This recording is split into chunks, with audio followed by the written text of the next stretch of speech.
Æthelstan was born in the year 894, and he was the oldest son of Edward the Elder and his first wife, Egwin, but virtually nothing is known of her life and descent, so it's very hard to tell if she was of noble birth or just a commoner. It is not known what became of Æthelstan's mother, but his father King Edward would marry again, and he would have two half-brothers, Elfweard and Edwin. Edward the Elder would die on the 17th of July in the year 924. Both of his sons Æthelstan and Elfweard had ambition to be king. It is unclear who Edward wanted to be king after his death, and this would cause further death. Æthelstan was acknowledged as the king in Mercia, probably due to him growing up there with his aunt Æthelflæd and having fought alongside the men. He also most likely got on well with the Mercian nobles, making him the obvious choice as their next king. Meanwhile, in Wessex, they chose Æthelstan's half-brother Elfweard as king, once again dividing the kingdoms. However, Elfweard would die just 16 days after his father Edward. His cause of death is unknown. Due to his cause of death being unrecorded, it is possible he was assassinated on the orders of Æthelstan himself, in order for him to become the king of all of Wessex as well as Mercia. Wessex would not proclaim Æthelstan as their king for some time, remaining defiant, furthering the suggestion that he killed his own brother. But he was ultimately crowned the king of Mercia and Wessex in the year 925. Schemes and plots would follow Æthelstan even after his coronation. An unknown nobleman planned to blind Æthelstan on account of rumours of Æthelstan being an illegitimate son of Edward, making him a bastard, and thus not the true king. Blinding would have made Æthelstan unable to rule and lead his men, which would have made him step down as king. It is unknown if this plot was arranged by his other half-brother Edwin, but one thing was apparent: Wessex still didn't stand with their king. It seems a rebellion against Æthelstan was organised from within the royal house of Wessex itself. According to William of Malmesbury, Edwin planned to replace Æthelstan by having him blinded. Æthelstan then sent his brother into the sea on a leaking ship, with no oars or food, a cruel way to be condemned to death. Despairing, Edwin threw himself into the sea to drown. Æthelstan had by now most likely killed both of his brothers, and was now the overlord of Wessex, Mercia and East Anglia. His reign would begin with kinslaying and bloodshed, an omen of what his rule would bring to the people of his newly acquired kingdoms. Æthelstan now looked north to the work of his father Edward the Elder and his aunt Æthelflæd, who had conquered the Danish territories in Mercia and East Anglia. Æthelstan now knew that the conquest of the entire Danelaw and Northumbria were possible. He just needed to wait for the right time to strike. Sihtrigur was the Viking king in Dublin and Northumbria, and was ruling York at the time of Æthelstan's ascent to power. He was a descendant of Ivar the Boneless, and belonged to the royal house of the Uí a royal Norse-Gael dynasty which ruled much of the Irish Sea region, the Kingdom of Dublin, the western coast of Scotland, and some parts of northern England from the mid-9th century. Æthelstan's grandfather Alfred had fought Ivar, and both men had gone on to forge kingdoms and legacies. Due to this, Æthelstan thought to join their families, and he gave Sihtrigur his sister to wife. This would broker a peace in the north, and Æthelstan would now have further influence there.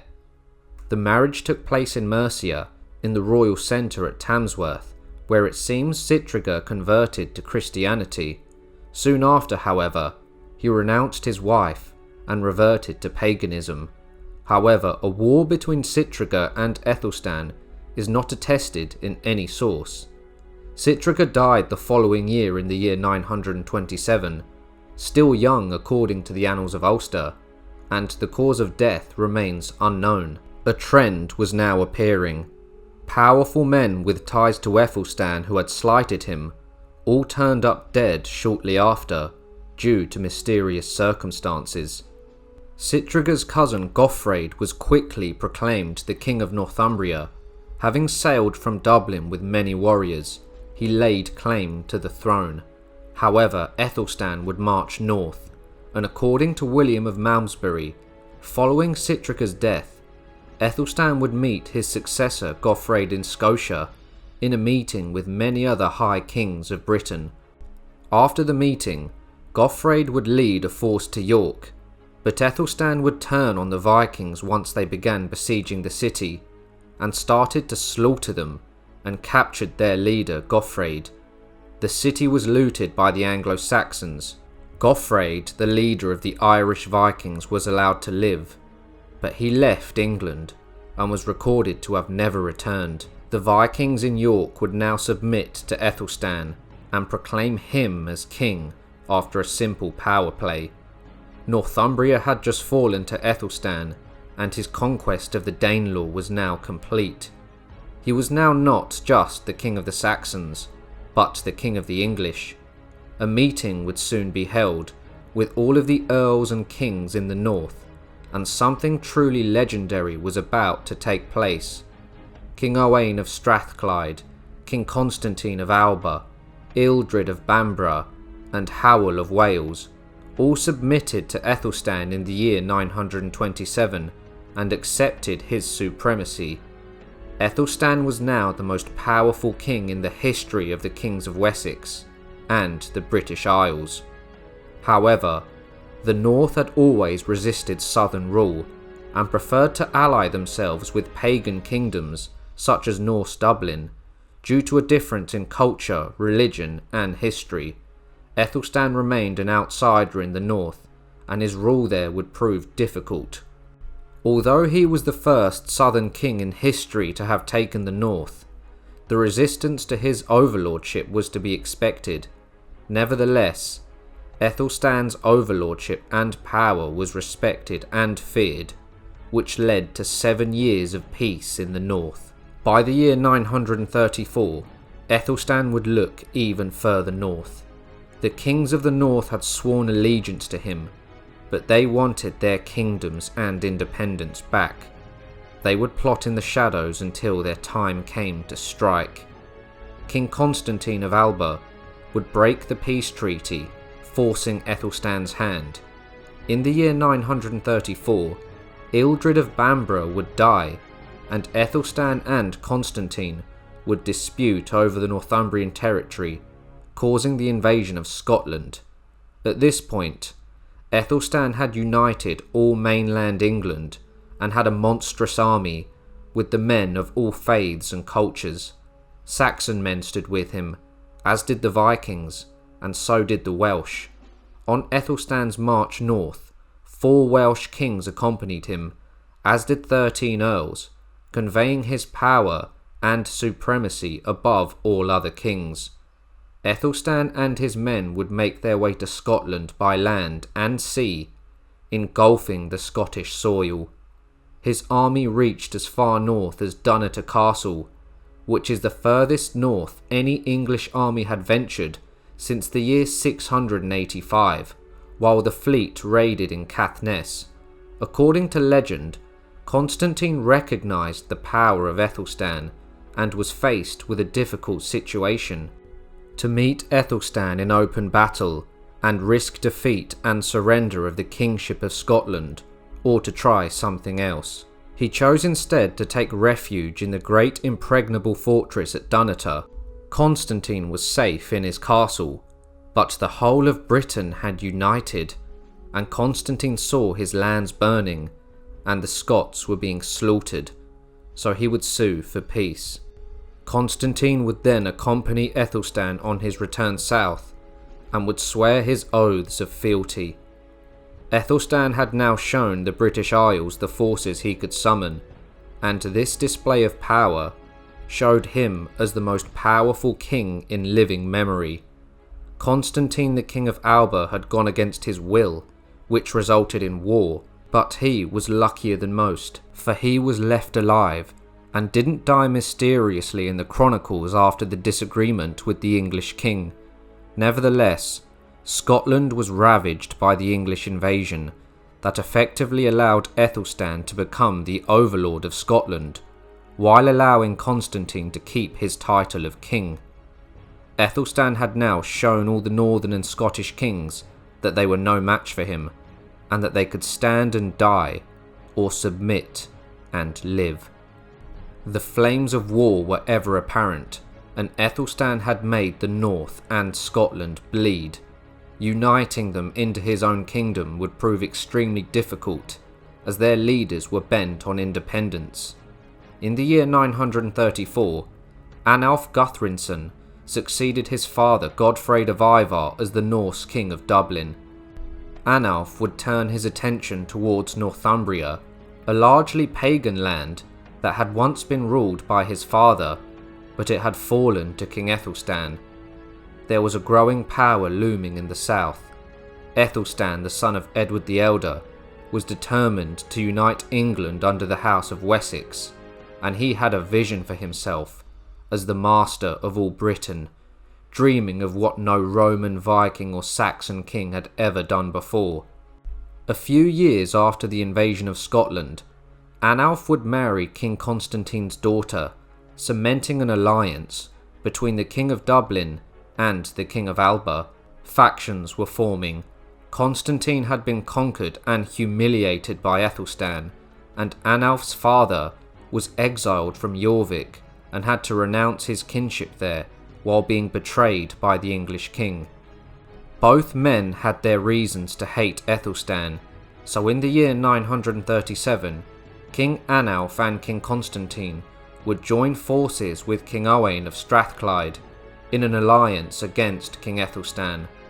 Virtually all the kings that had sworn loyalty to him in the year 927 had now turned against him. Alone, they couldn't even challenge him, but together, they thought they could crush him and take their lands and independence back. The three allied kings, with their Scottish, Irish and Northern army, would plunder English territory in the summer of the year 937, with their aim being to dissolve England and break Æthelstan's source of power. This would culminate in the Battle of Brunanburh, and the victor would have England's fate in their hands. Æthelstan's army consisted of the men of Wessex, the Mercians, the Welsh, and many Vikings from the Danelaw and East Anglia. He had united most of England against the allied forces of the Irish Vikings and the modern-day Scottish forces. The invading armies entered England in two waves, Constantine and Owain coming from the north, raiding on their way south, while Analf's forces would join them on the way. Æthelstan and his army would travel north through Mercia, where he met the invading forces of the Scots and Vikings at Brunanburh. According to the Anglo-Saxon Chronicle, the battle lasted all day. Both sides would fight valiantly, but there were never so many dead in one place in England's history. The two armies would soon clash. Æthelstan's forces would make a shield wall and would hammer and drive their enemies back. Soon enough, an all-out battle would take place, and it was devastating. According to a poem called The Battle of Brunanburh, this is what transpired. Never has there been a greater slaughter since the Angles and the Saxons came here from the east.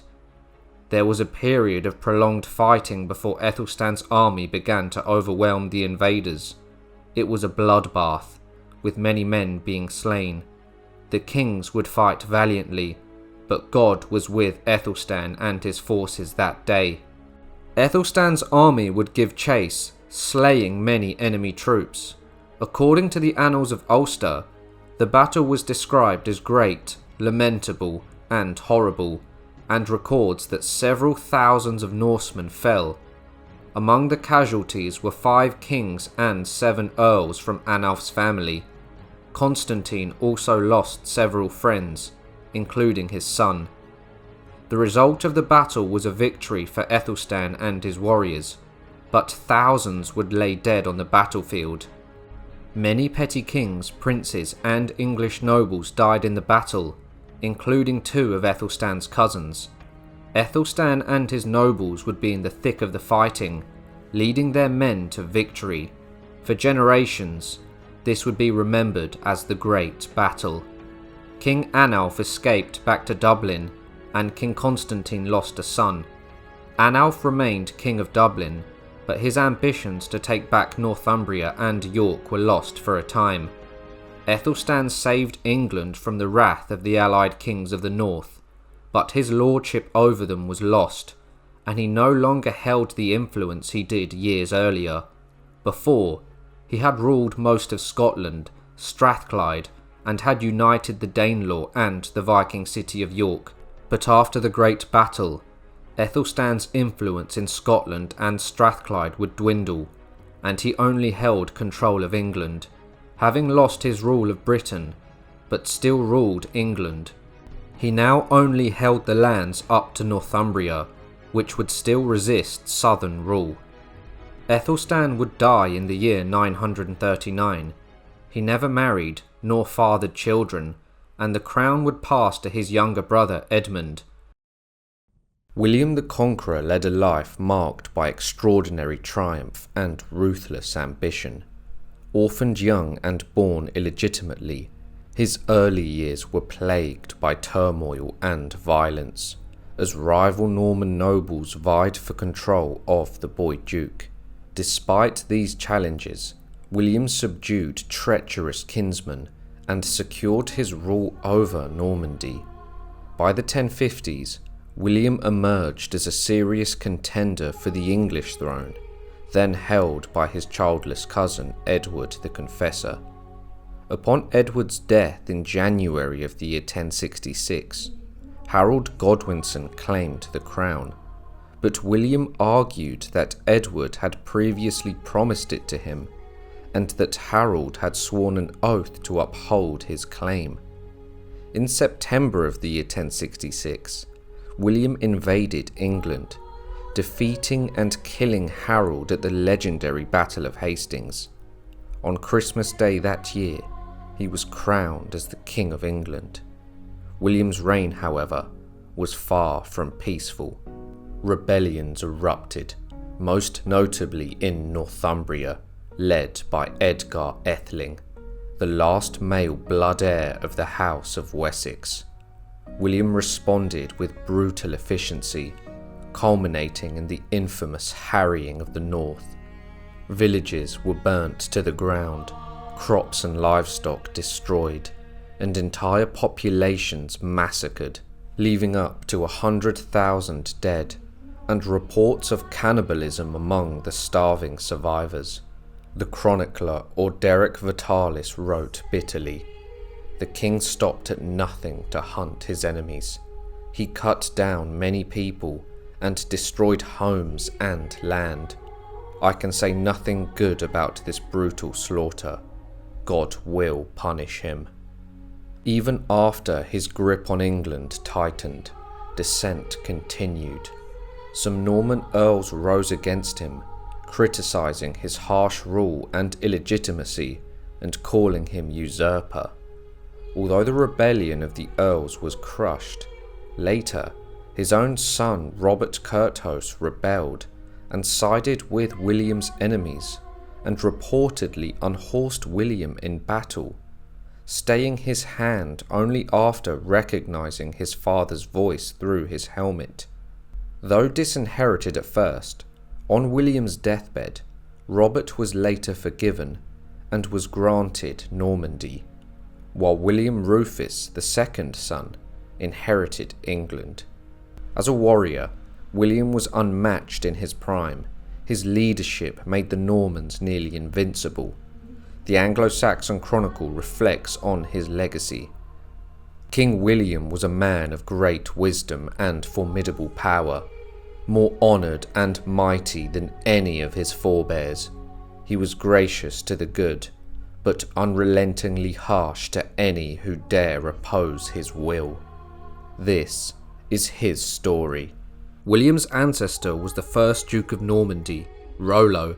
He was a Viking raider who would besiege the city of Chartres in the year 911. Although the siege resulted in a defeat for the Vikings, Rollo and a small company of his warriors would escape, and due to this, raids in France would continue.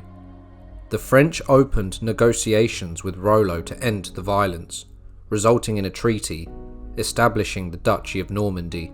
Rollo would be baptized and assisted King Charles the Simple in defending his realm, and he even took the baptismal name of Robert.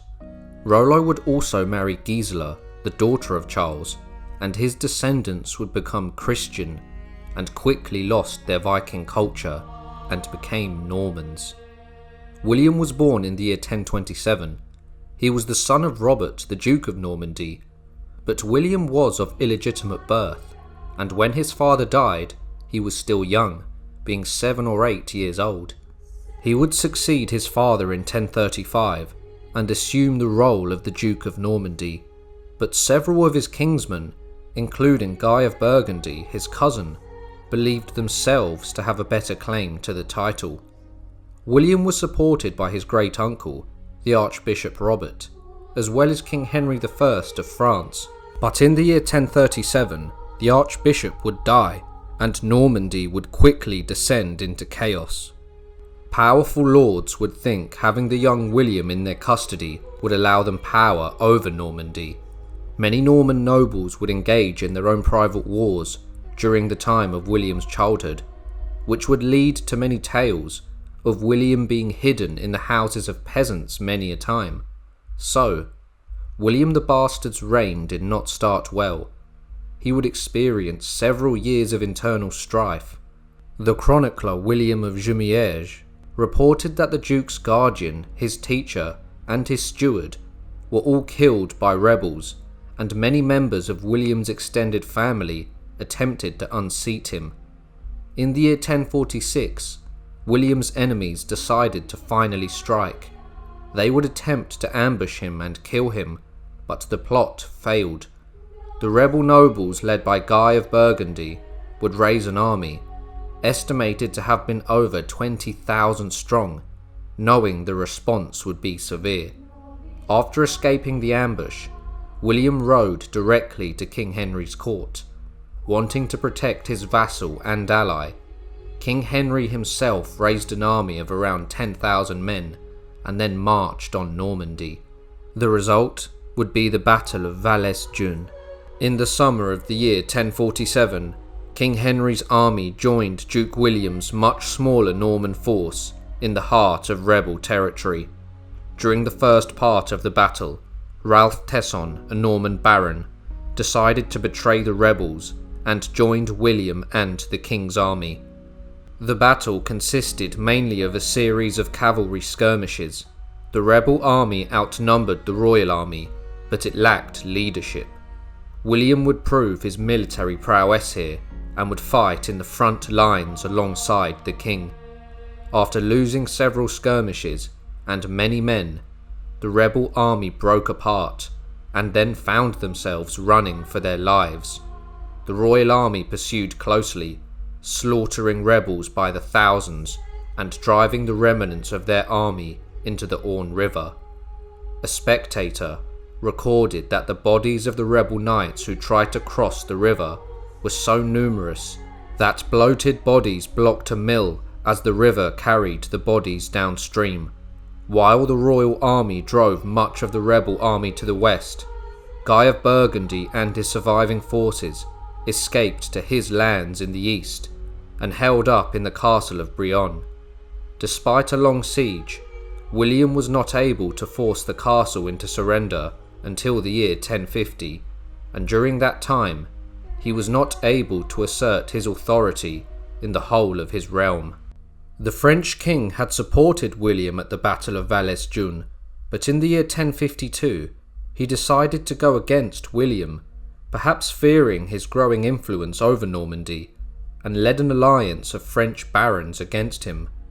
Two forces would invade Normandy, one coming from northeastern France, and the second entered eastern Normandy and began widespread devastation. While Duke William faced off against the French king, an allied force of Norman barons and other lords came out of their own lands. The French force was widely scattered and was an easy target for the Norman forces. The fierce engagement lasted many hours, but the French left with heavy losses. Guy, the Count of Ponthieu, was captured during the course of the battle. The French king saw all of this from his vantage point on a hill just across the river, and he withdrew the remainder of his forces. After the defeats of 1052, the rebellious Norman lords were exiled, the Norman lands of the Counts of Ponthieu were confiscated, and Guy swore oaths to William after 2 years' imprisonment.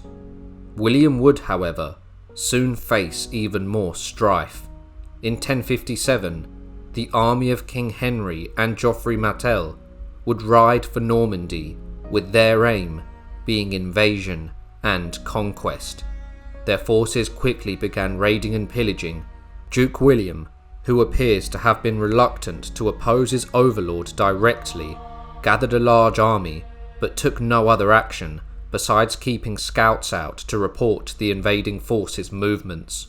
When the invaders reached a ford on the River Dives near Vaudeville, they began to cross, but when the tide came in, the process had only been half completed, leaving the army split in two.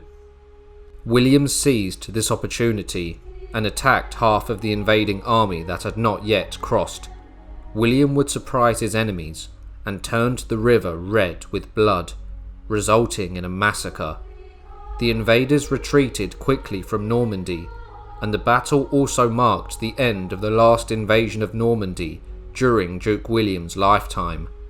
After the retreat of Henry and Geoffrey, William was finally able to extend his influence outside of his Norman lands.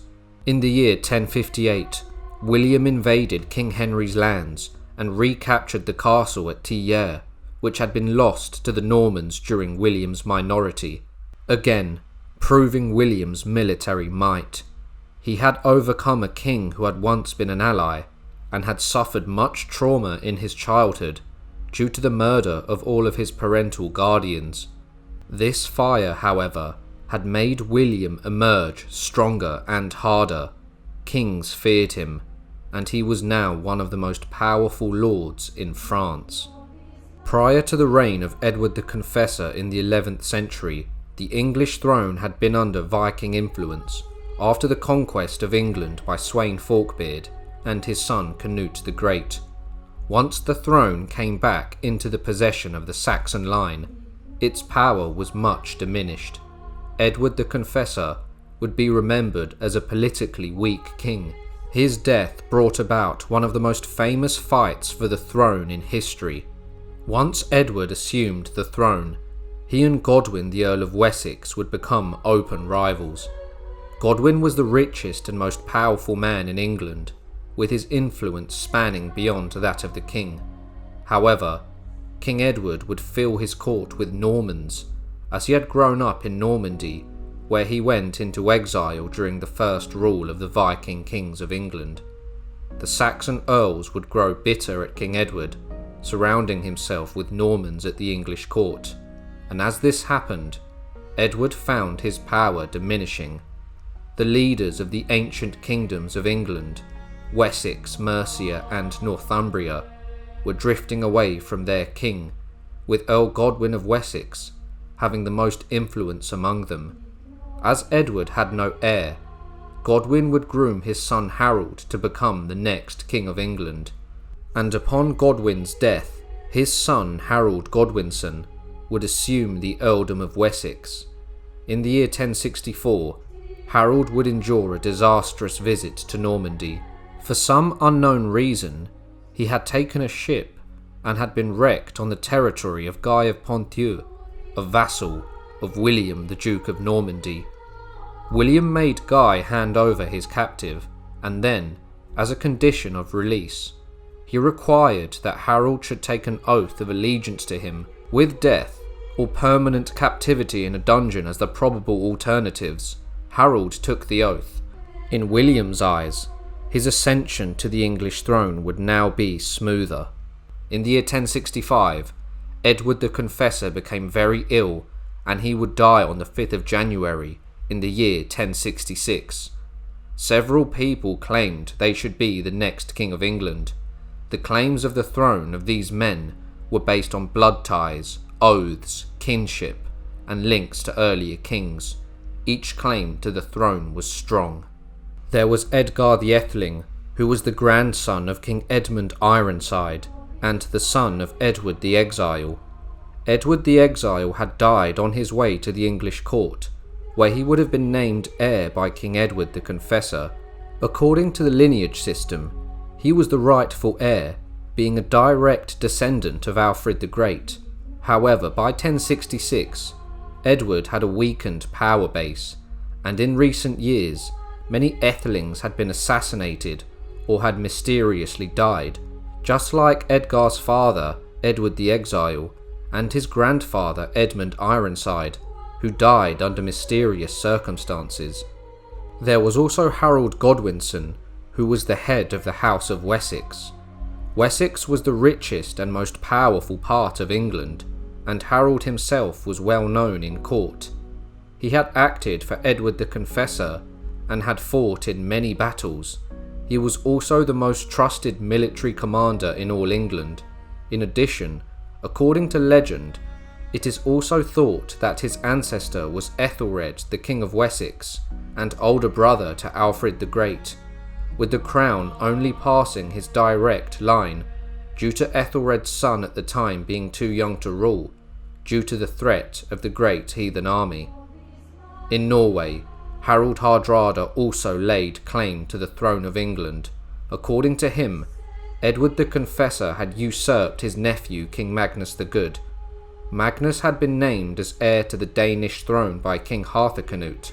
After the agreement, Magnus believed that this accord extended to the English throne as well. Edward simply took the throne before Magnus, who would die childless. Magnus's co-king of Norway was Harald Hardrada, until the death of Magnus, in which Hardrada became the sole king of Norway. Hardrada now believed the crown of England was rightfully his, as Edward had usurped Magnus, and he himself was now dead. William the Duke of Normandy was another claimant to the throne. He claimed that not only had Edward designated him to be the next king, but that Harold Godwinson had sworn under oath that he would support William in his claim to the throne. There was also the relationship that existed between Normandy and England. Emma of Normandy was the great aunt of William, and Edward the Confessor had spent much of his early life in exile in the Norman court. The day after Edward the Confessor's death, there was a meeting of the Witan to decide who would become the next King of England. The Witan was made up of a group of many lords and bishops, and they considered the merits of the main four candidates: William the Duke of Normandy, Harold Godwinson, Edgar Atheling, the last direct descendant of Alfred the Great, and Harald Hardrada. The whole principle of succession had been turned upside down by the interlude of Viking kings, and the Witan no longer felt itself bound to choose a king belonging to the line of Alfred, when it was obvious that a strong man was needed on the throne, and Edgar the Atheling was a mere boy.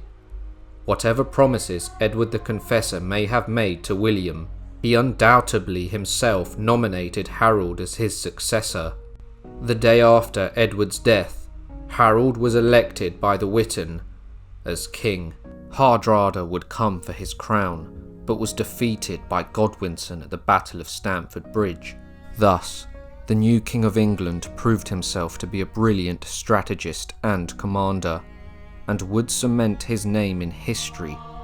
As the English king Harold Godwinson was fighting in the north, William was sailing across the Channel, with his aim being conquest and the forging of a new dynasty. William the Duke of Normandy would obtain consent from Pope Alexander II for the English invasion, and he would also carry the papal banner, signifying that God was with him. William also secured the political support of Henry IV, the Holy Roman Emperor, and King Sweyn II of Denmark. William and his fleet crossed the Channel, unhindered during the night of the 28th of September in 1066.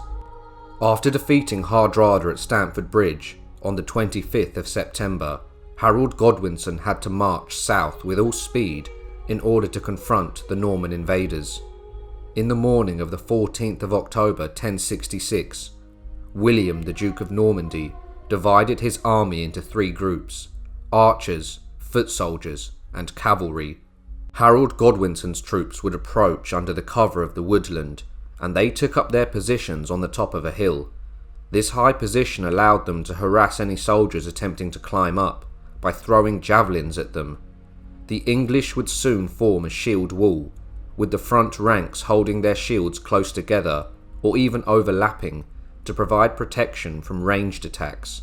The battle began with the Norman archers shooting uphill, but the English shield wall easily repelled the arrows. Next, the Norman spearmen would engage the English in melee combat. Upon approaching the English, the Norman soldiers were met with a barrage of javelins until hand-to-hand combat ensued. William's soldiers were being decimated and they couldn't break through the shield wall, so the Norman cavalry would advance to support them. The cavalry was also unable to break through the Saxon shield wall. Although exhausted, the English army was in high spirits, having just defeated Harold Hardrada in the north, and they would drive the Normans back as blood ran down the hill of the battlefield. As the Normans failed to break the Anglo-Saxon shield wall, the battle began to turn in the English's favour, and a general retreat began.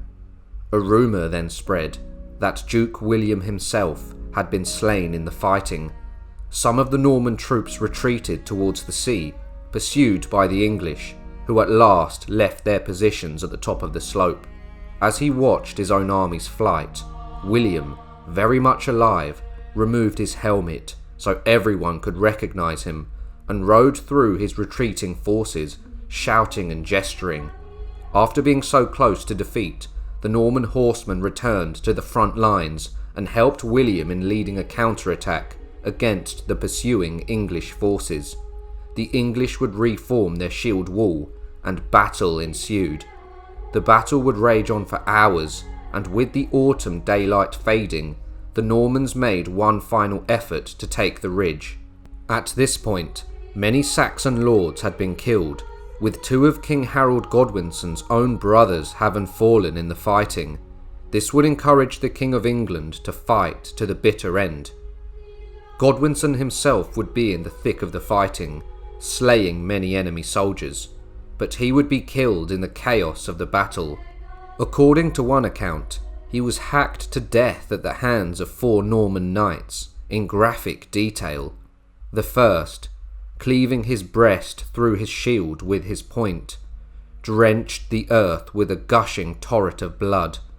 The second smote off his head below the protection of the helmet, and the third pierced the inward of his belly with a lance. The fourth hewed off his thigh and bore away the severed limb. William of Malmesbury stated that Harold died from an arrow to the eye that pierced his brain, and that a knight wounded him at the same time. With many different accounts of Harold's bloody death, historians agree that he died at the end of the battle, and met his end in the midst of the fighting. Harold Godwinson's death left the English leaderless, and their formation began to collapse. However, the soldiers of Harold's household guard gathered around the king's body and fought to the bitter end. After an entire day of fierce battle, William of Normandy's men were victorious. After the Battle of Hastings, William expected the English nobles to simply submit to him, but one of the old claimants to the throne would be proclaimed the king by the Witan. Edgar the Atheling, the grandson of Edmund Ironside and the last direct descendant of Alfred the Great, would assume the throne. He was supported by powerful surviving members of the Saxon ruling class, such as Edwin, the Earl of Mercia, and Morcar, the Earl of Northumbria. However, these lords had already passed over his claim in favour of Harold Godwinson, and their loyalties were questionable. William would soon cross the River Thames, and as the Normans closed in on London, Edgar's key supporters began negotiations with William. In December, the remaining members of the Witan in London would gather and took the uncrowned king to meet William and submit to him. Edgar, with no army, no loyal English earls, and no allies, would do homage to William, setting aside his ancestral claim as the King of England for a time. On the 25th of December 1066, William was crowned the King of England in Westminster Abbey. His achievement earned him the title the Conqueror. Despite the submission of the English nobles, resistance continued for years, with there being many rebellions and uprisings in Northumbria. William kept Edgar in his custody and took him along with other English leaders to his court in Normandy in 1067, before returning with them to England. Edgar would soon escape his custody under William. This 16-year-old boy would ride north and would stir rebellion. In the shadows, the northern rebels were organising themselves into an effective force around the figurehead Edgar Atheling. Edgar would make an alliance with Malcolm III, the King of the Scots, who married Edgar's sister Margaret. Not only did the rebels want to reinstate what they considered to be the true line of kings of England, as they were already calling and referring to Edgar as the king, but the Anglo-Saxon lords had also lost much of their lands to the Norman nobles, and Edgar was their solution in getting back their lost power. Edgar had also forged an alliance with another king, Sweyn II of Denmark, who promised to back him and send him men should he need his assistance against William. Northumbria had long been a wild and dangerous place. However, when William the Conqueror ascended to the English throne, it truly became a savage land, not discriminating between high and low-born. Cosby, a Northumbrian magnate, offered homage to William, and William rewarded this by making him the Earl of Northumbria. After just 5 weeks as Earl, Cosby was murdered by Ossulf, the grandson of Uhtred the Bold, in a blood feud that had lasted generations. Soon enough, Ossulf would also be slain, and his cousin Cospatrick would buy the earldom from William. Earl Cospatrick would soon become one of the leaders who joined the young Edgar Atheling in his rebellion against William. Edwin the Earl of Mercia would also join the rebellion. Edgar now had the allegiance of the King of Scotland, the King of Denmark, the Earl of Northumbria, and the Earl of Mercia. Edgar had the support of nations and half of England, and he was the true last heir of the land, so the people would rally to him. He was a symbol of hope against the invading Normans, who had subjugated much of the English aristocracy and were demanding high taxes, affecting lord and peasant alike. William, now aware that trouble was brewing in the north, sent Robert the Comyn to Northumbria with 700 men to dispose of Gospatrick from the earldom of Northumbria, as word had reached the king's ears of his treachery. Robert would reach as far north as Durham. When he arrived, Bishop Ethelwine warned him that a rebel army was lingering in the north and would mobilise against him. Robert, however, would ignore this advice. The Northumbrian rebels attacked the city of Durham in 1069. They would quickly storm into the city and began slaying any Normans they came across. Robert's Norman knights were quickly put to the sword or fled, thus completely wiping out his army and William the Conqueror's hold of the north. Robert would hear the commotion from inside the bishop's house he was staying in. The rebels knew the bishop had sided with the Normans and had abandoned his fellow Saxons, so they burnt his house to the ground, and Robert was consumed by the flames. Durham had just fallen, and Edgar Atheling would take advantage of this, with the energy of the Northerners being unmatched due to their restless spirit. He would march south to the city of York. The city quickly fell, as the townsmen recognised Edgar as their natural lord, and would call him king. Edgar, who although was young, was now a leader of men, but the Game of Thrones he was playing was dangerous, and the land he wished to rule would suffer. According to the Anglo-Saxon Chronicle, this is what transpired. Edgar Ætheling marched with all the Northumbrians to York, and the townsmen treated with him, on which King William came from the south with all of his troops, and sacked the town, and slew many hundred persons. William, just back from Normandy at the time, received news of the disasters at Durham and York, and responded in typical fashion, personally marching north with an even bigger army than previously. William arrived at York so quickly, he caught the rebels off guard, and routed those still with the stomach to fight. After Edgar's early success, William quickly showed him who had the more competent army. Under the Conqueror, the Normans were truly a force to be reckoned with. They had already put down one Anglo-Saxon king, and the Ætheling was next. The Danes had long claimed parts of England as their own, and these Viking warriors were infamous for taking full advantage of any political upheaval in foreign parts they considered a rich source of plunder. Asbjorn, the brother of Sweyn II of Denmark, landed off the coast of northern England with a Danish fleet of some 300 ships in September of 1069, and Edgar was recalled from Scotland. York was, yet again, to be the focal point of the rebellion. The Danes reportedly sailed to York with 240 ships, where they met Edgar Ætheling and Earl Cospatrick of Northumbria. In the Anglo-Saxon Chronicle, they were described as an immense army. Edgar would personally lead his men to York, and they quickly retook the city through bloodshed. In the chaos, the Norman castle there was demolished, the slaughter was recorded, and many Frenchmen fell, and many prisoners were carried back to the Danes' ships. Edgar yet again had defeated the forces of William and had retaken the north. This was the biggest Norman defeat of the entire conquest, and now the most serious threat to William's reign in England. William assembled an army and marched. When the king finally arrived at his destination, he found an empty city. The Danes had retreated down the River Trent with their extensive riches from York, and Edgar and his allies were gone. Without a fleet of his own, William could not pursue the Danes, and so he returned to the old policy of the Anglo-Saxon kings and paid them to leave the English shores. To make it clear to anyone with an interest in the north of England, William decided to spend the Christmas of 1069 in York, even moving the royal court there.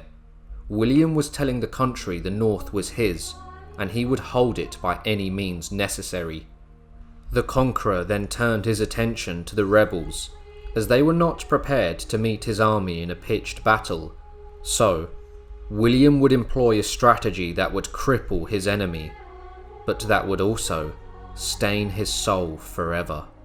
Edgar would retaliate and led a sea-borne raid into the kingdom of Lindsey, which was a lesser Anglo-Saxon kingdom that had been absorbed into Northumbria. Edgar would again prove his mettle and would lead his men into the action himself, in order to further prove he was worthy to be king. However, the raid ended in disaster, with most of Edgar's followers being slain. Edgar himself managed to escape alive with a handful of royal followers, and then rejoined the bulk of his army. Early in the year 1070, William moved against Edgar and the other English leaders, who had taken refuge with their remaining followers in a marshy region, and he put them to flight. Edgar then returned to Scotland. King William was growing weary of the rebellion in the north. It was as if the region had declared its independence, so the Conqueror would move to break the Northerners in body and spirit. Orderic Vitalis was a monk who was born in Shropshire in 1075, of a Saxon mother and a Norman father. He was a chronicler who wrote one of the great contemporary chronicles of the 11th and 12th century, Normandy and Anglo-Norman England. He usually praised King William in his writings, but wrote this about the harrying of the north. The king stopped at nothing to hunt down his enemies. He cut down many people and destroyed homes and land. Nowhere else had he shown such cruelty, and to his shame, he made no effort to control his fury, and he punished the innocent with the guilty. He ordered that crops and herds, tools and food be burned to ashes. More than 100,000 people perished of hunger. I have often praised William in this book, but I can say nothing good about this brutal slaughter. God will punish him. Any lingering rebels across the north of England were mercilessly hunted down and executed or tortured. The north once again became a lawless land, with people forced into eating whatever they could, from dogs to human corpses. Yes, the Northumbrians resorted to cannibalism in order to survive. The north was on fire. Entire villages and fields were burned. Men, women and children put to the sword, or perhaps suffered an even worse fate of withering away until death claimed them. Edgar's allies were slowly losing power. King Sweyn II of Denmark had been bought off by William, and the north was on fire. Edgar would flee back to Scotland with his allies. En route, Earl Edwin of Mercia was murdered, betrayed by his own retinue. Gospatrick, the Earl of Northumbria, couldn't feed or transport an army, as his lands were ash and his people's spirits broken. Edgar remained in the safety of Scotland until 1072.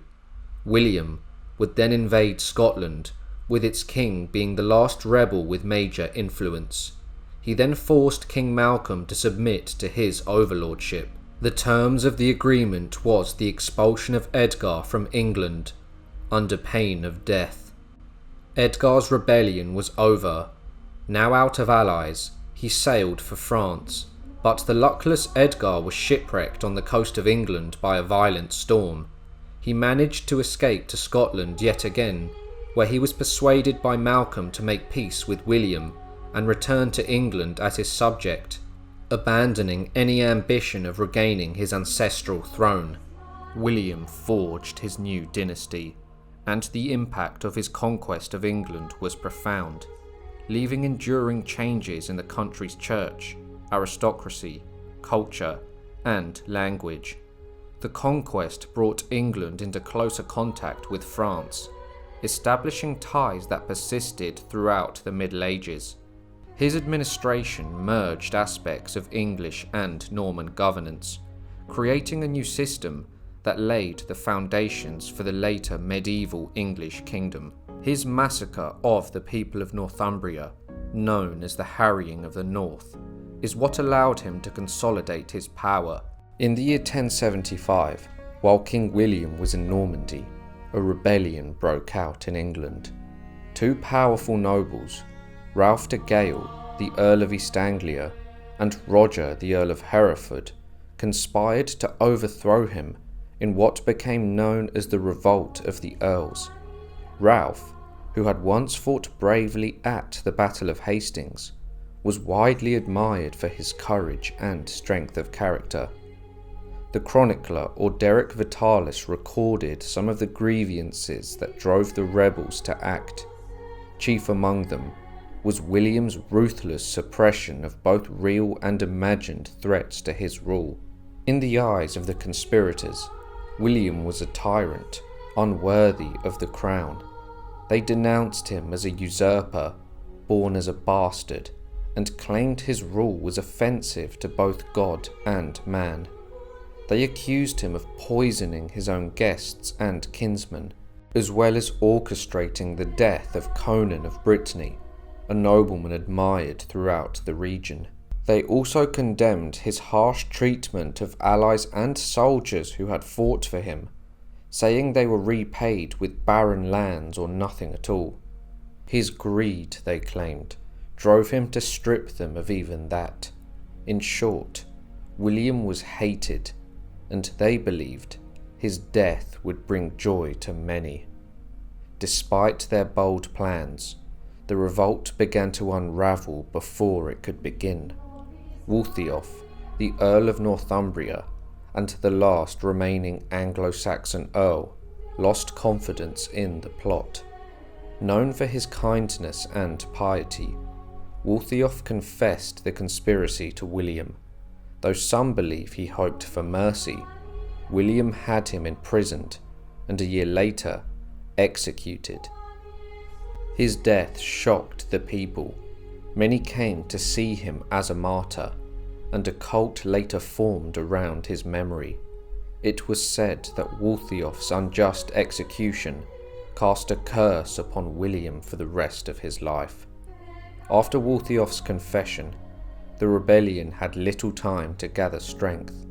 Ralph fled to Denmark to seek reinforcements, while his wife Emma stayed behind to defend Norwich Castle. William, still in Normandy, trusted his commanders in England to suppress the uprising. The castle at Norwich was soon besieged and eventually surrendered. Emma and the garrison were allowed to leave and were sent safely to Brittany.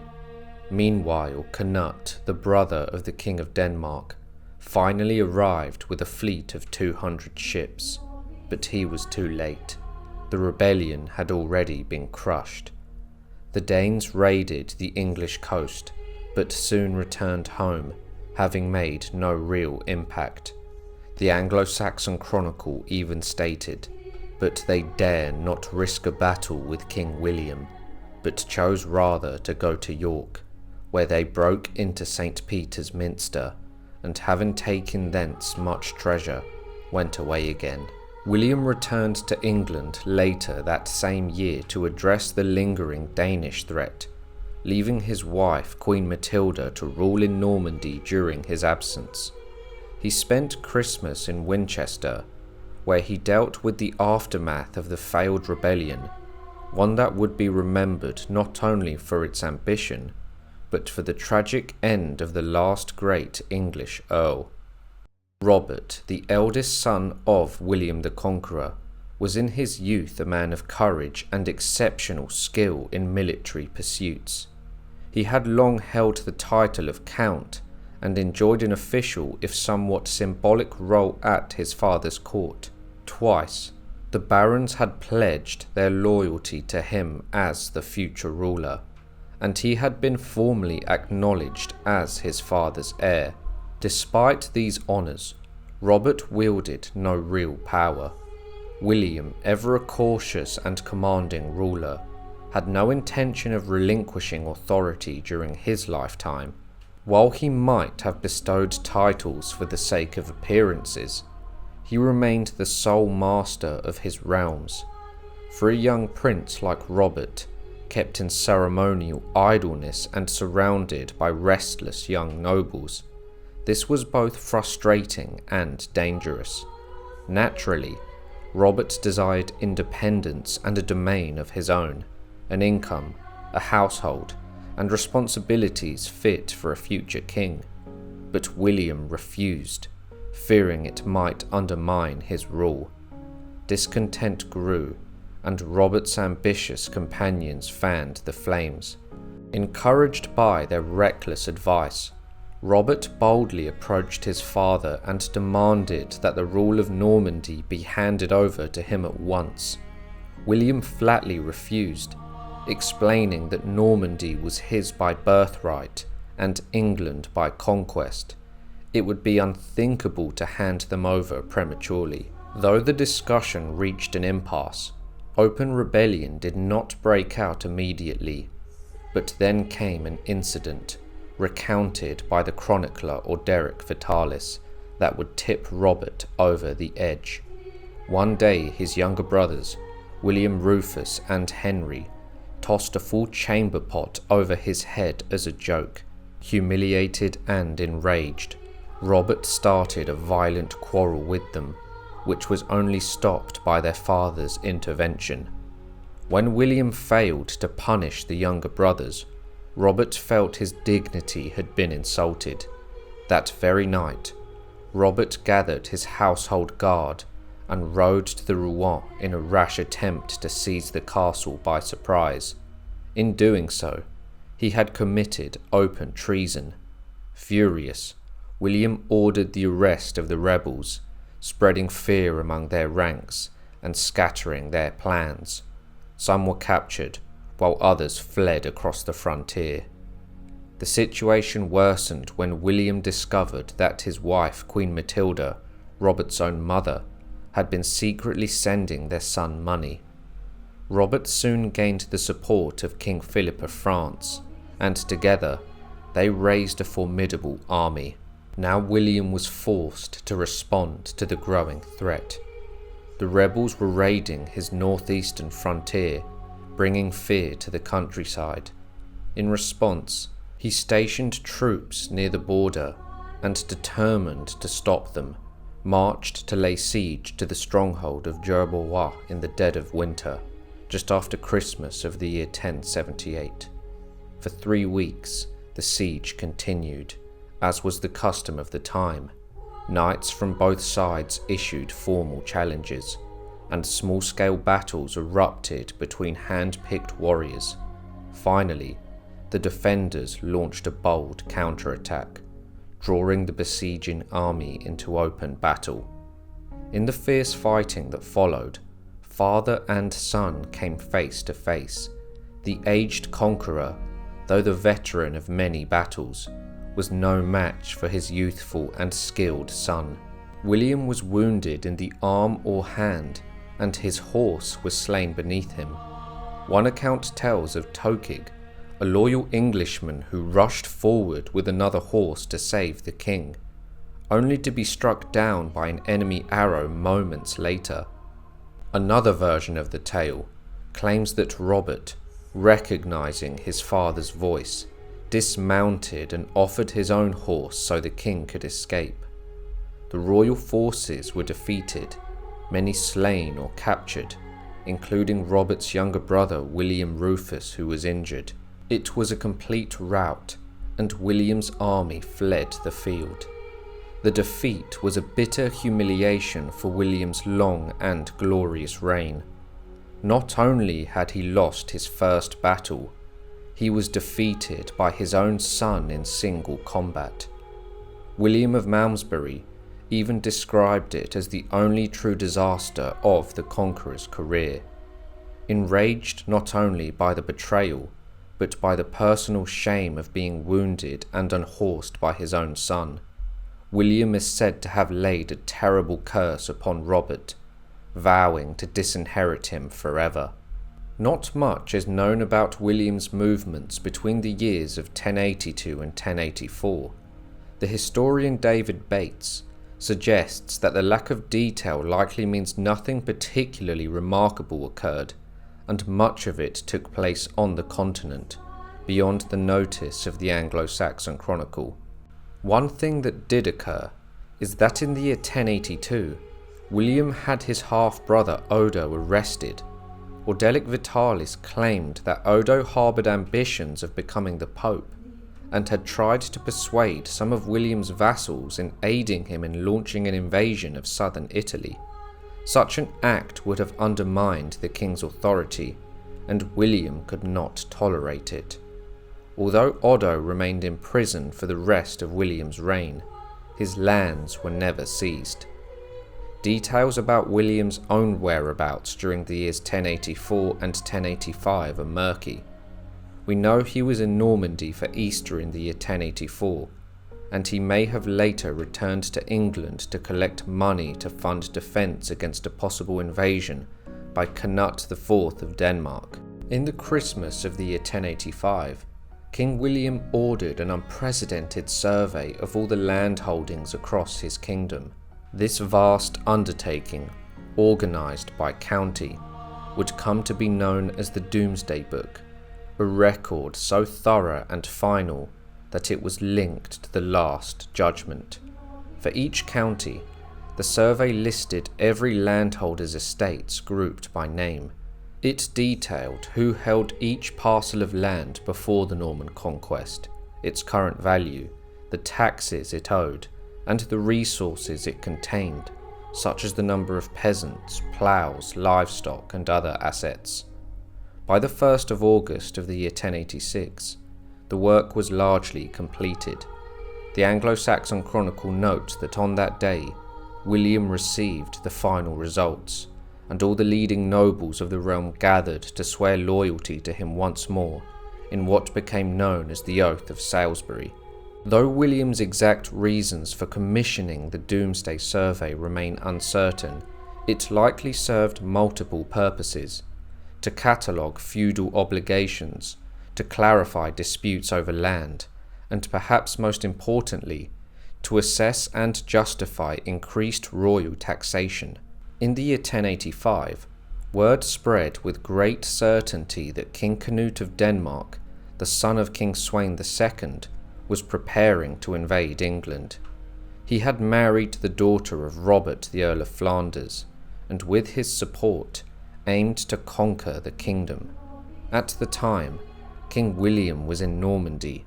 Upon hearing of the looming threat, he hurried back to England, bringing with him a vast army of cavalry and infantry, a force larger than the land had ever seen.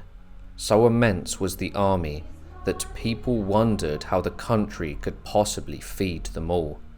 To support his soldiers, the king ordered them to be housed and fed by the local population, with each landholder responsible for providing according to the size of his estate. This caused great hardship across the country. In preparation for a potential invasion, William also ordered the land near the coast to be laid waste, so that any invaders would find little plunder upon arrival.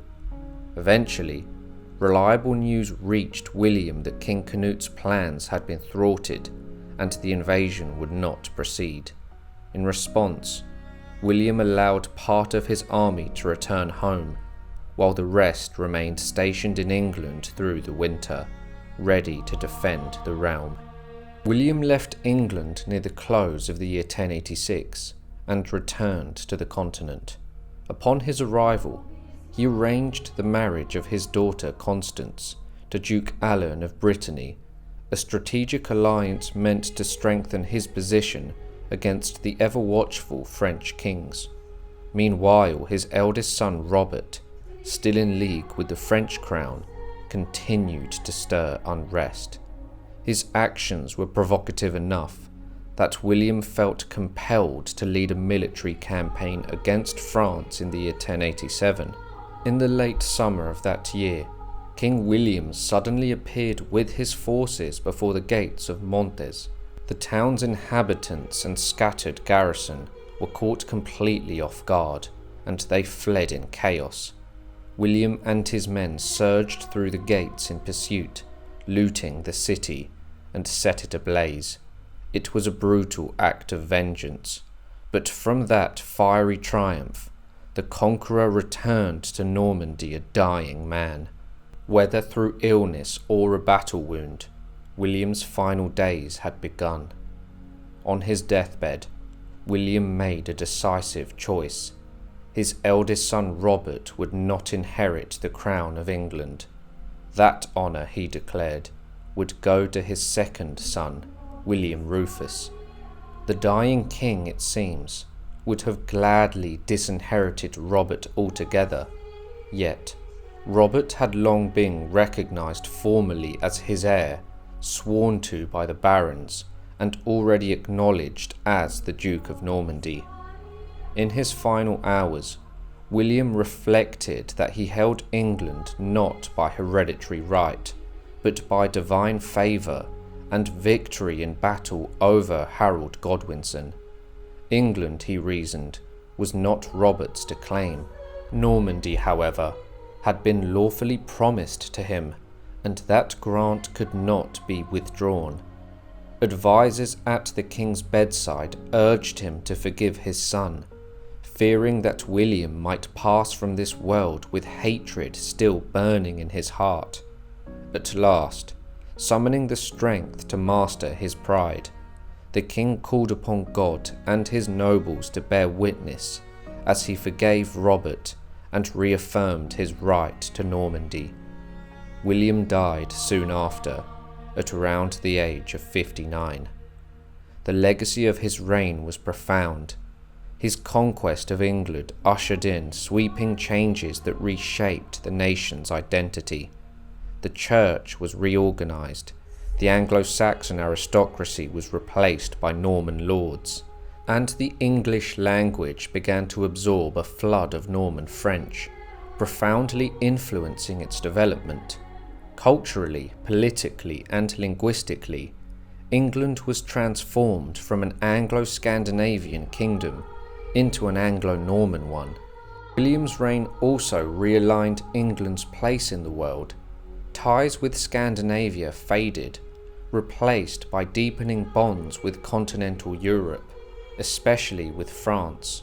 His rule laid the foundations of the medieval English monarchy, blending Norman and Anglo-Saxon traditions into a new system of governance. Even in death, William remained a figure of debate. Chroniclers like William of Poitiers praised his wisdom and strength, while the Anglo-Saxon Chronicle offered a far more critical view, condemning his heavy-handed rule. But one fact remains clear. William's conquest was not merely a change of kings, but a transformation of a nation. The Anglo-Saxon Chronicle offers this reflection on King William in his final days. If anyone wishes to understand what kind of man King William was, the glory he attained, and the many lands over which he ruled, then let us describe him, we who once looked upon his face and walked in his halls. This King William of whom we now speak was a man of great wisdom and formidable power, more honoured and mighty than any of his forebears. He was gracious to the good, those who loved God and walked in righteousness, but he was unrelentingly harsh toward any who dare oppose his will. Edward, known as Edward Longshanks for his towering stature, and the Hammer of the Scots for his merciless campaigns in Scotland, stands as one of the most formidable monarchs in English history. To the English, he is immortalised as a valiant hero, administrator of laws, and warrior king. Yet to many others, he is reviled as a tyrant of unparalleled cruelty. Many of you may have seen Edward in the film Braveheart, but today I will be telling you the tale of his entire life. Before ascending the throne, he was known as Lord Edward, as the eldest son of King Henry III. He became embroiled in the intricate political plots of his father's reign from a tender age. In the year 1270, he embarked on the Ninth Crusade, often referred to as Lord Edward's Crusade. In the arid sands of the Holy Land, he clashed with the formidable Egyptian Mamluks and the Bahri dynasty. He survived assassination attempts from organisations perhaps steeped in myth, further cementing his reputation as a seasoned warrior and expanding his understanding of the known world. Edward's conquests did not end there. He conquered Wales, and following the tragic death of the Scottish heir, was summoned to mediate a bitter succession dispute. Seizing the moment, he asserted feudal authority over Scotland, leading to the First Scottish War of Independence. Longshanks cut an imposing figure both as a soldier and as an astute administrator, a man of devout faith who instilled dread in the hearts of his adversaries. He is credited with monumental achievements, such as restoring royal authority in the wake of his father's tumultuous reign, and establishing Parliament as a permanent institution. However, his legacy is marred by allegations of opportunism and cruelty, particularly in his dealings with Wales and Scotland, reflecting a colonial mindset that even extended to Ireland. In the annals of history, Edward Longshanks remains a complex and polarising figure, embodying both the might and the moral ambiguities of an age defined by conquest and conflict. This is his story. Edward was born in the Palace of Westminster in the year 1239 to King Henry III and Eleanor of Provence, born into the Plantagenet house. An heir of great promise, Edward carried an Anglo-Saxon name that had largely faded from history since the Norman conquest. Yet his father, fueled by a deep reverence for Edward the Confessor, chose to bestow this name upon his firstborn, honouring the legacy of the saint. The birth of Edward was met with celebrations. There was much joy throughout the royal court, which echoed across the realm of England. Just 3 days later, the young prince was baptized in the hallowed halls of Westminster Abbey, a ceremony steeped in splendour. In the years that followed, he was affectionately known as Lord Edward, a title he carried with grace until he ascended the throne in the year 1272. Edward's upbringing mirrored that of an aristocratic boy of his time. He would learn the arts of warfare and administration, though he was described as a sickly child, battling illness in the years 1246, 1247, and 1251. But he overcame these early challenges, growing into a figure of formidable strength and athleticism. Standing at an impressive 6 feet and 2 inches, he towered over most of his peers, earning the epithet Longshanks, a fitting tribute to his long legs. In his youth, Edward's curly hair shone a vibrant blonde, darkening with age before turning white in his later years. His features, though striking, were marred by a drooping left eyelid, a minor flaw in an otherwise commanding visage. Despite a slight lisp, his eloquence and persuasive speech captivated those around him, marking him as a leader destined for greatness. Thus began the saga of Edward, a prince whose journey would resonate through the ages.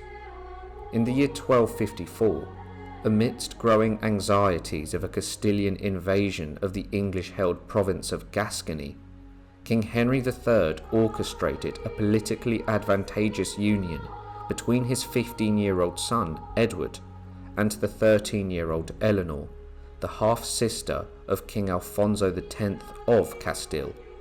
Their marriage, a strategic alliance, took place on November the 1st of the year 1254.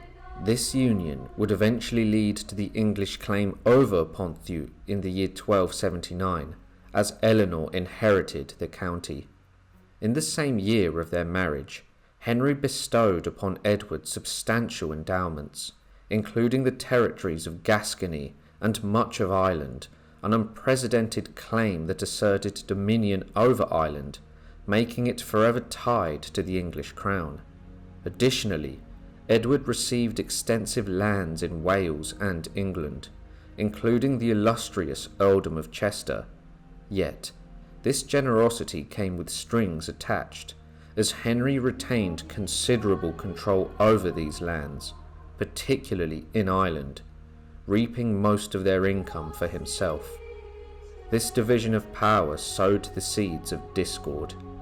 Between the years of 1254 and 1272, 11 different justiciars were appointed to oversee the governance of Ireland, fostering a cycle of conflict and instability, with rampant corruption plaguing the administration. In Gascony, the royal lieutenant Simon de Montfort, the 6th Earl of Leicester, had been appointed in the year 1253, drawing income from the province and leaving Edward devoid of authority and revenue. By the end of November in the year 1254, Edward and Eleanor journeyed from Castile into Gascony, where they were warmly welcomed by the local populace.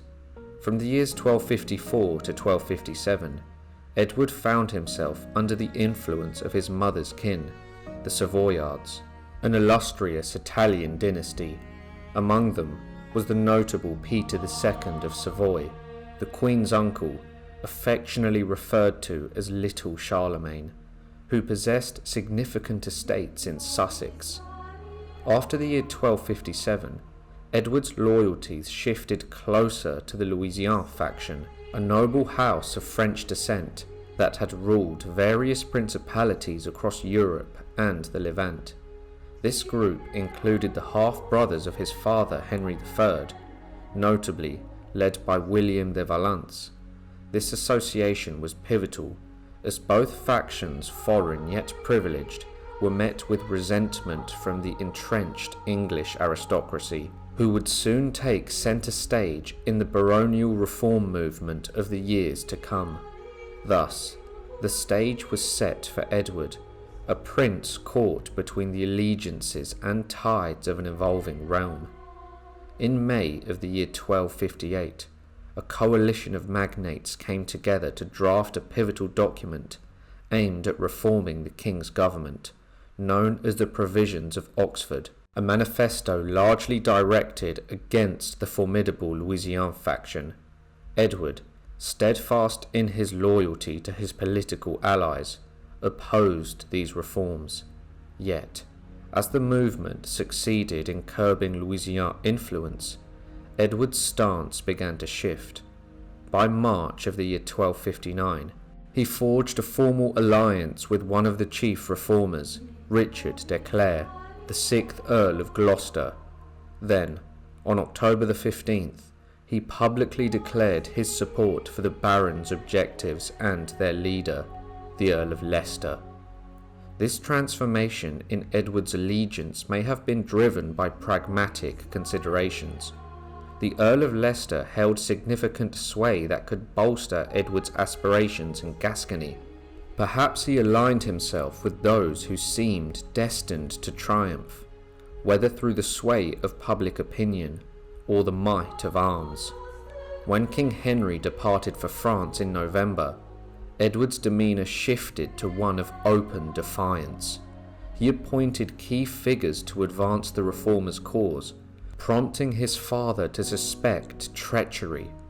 Upon Henry's return from France, he initially turned away from his son, but reconciliation was eventually brokered through the intervention of Richard of Cornwall and Boniface, the Archbishop of Canterbury. Shortly thereafter, Edward was dispatched to France, where in November of the year 1260 he reunited with the exiled Louisiana faction. However, back in England, the early months of the year 1262 saw Edward clash with some of his former Louisiana allies over matters of finance. The following year, King Henry tasked him with a campaign in Wales, marking Edward's first taste of battle against the renowned Welsh prince, Llewellyn ap Gruffydd. Yet, as fortune would have it, Edward's forces found themselves besieged in northern Wales, achieving only meagre results against the resilient foe. The path of Edward Longshanks still seemed lost. He was estranged from his father, was trying to establish his own political authority and allies, as well as prove he was a capable battle commander. At the same time, discontent brewed among the barons of Henry III, stirred not only by the king's governance, but also by the omen of widespread famine haunting the realm. Among these barons was Simon de Montfort, Earl of Leicester, a man once regarded as a foreign interloper, despised for his ties to Henry's foreign council. Simon inherited the English title through his mother, and he would also boldly wed King Henry's sister Eleanor, with the king's blessing, but without the necessary approval of the English barons. This act soon ignited a fierce rivalry between Simon and the king, who was swayed by his barons' outrage. Many of the barons feared that Henry was treading the treacherous path of his infamous father, King John, and felt compelled to rein him in. In this turbulent climate, Simon de Montfort emerged as a champion for the reassertion of the Magna Carta, a royal charter that promised the safeguarding of the church's rights, protection for barons against unlawful imprisonment, swift and impartial justice, and restrictions on feudal payments to the crown, governed by a council of 25 barons. Under immense pressure, Henry was compelled to swear an oath to convene a Grand Council, a parliament every 3 years to oversee the nation's affairs.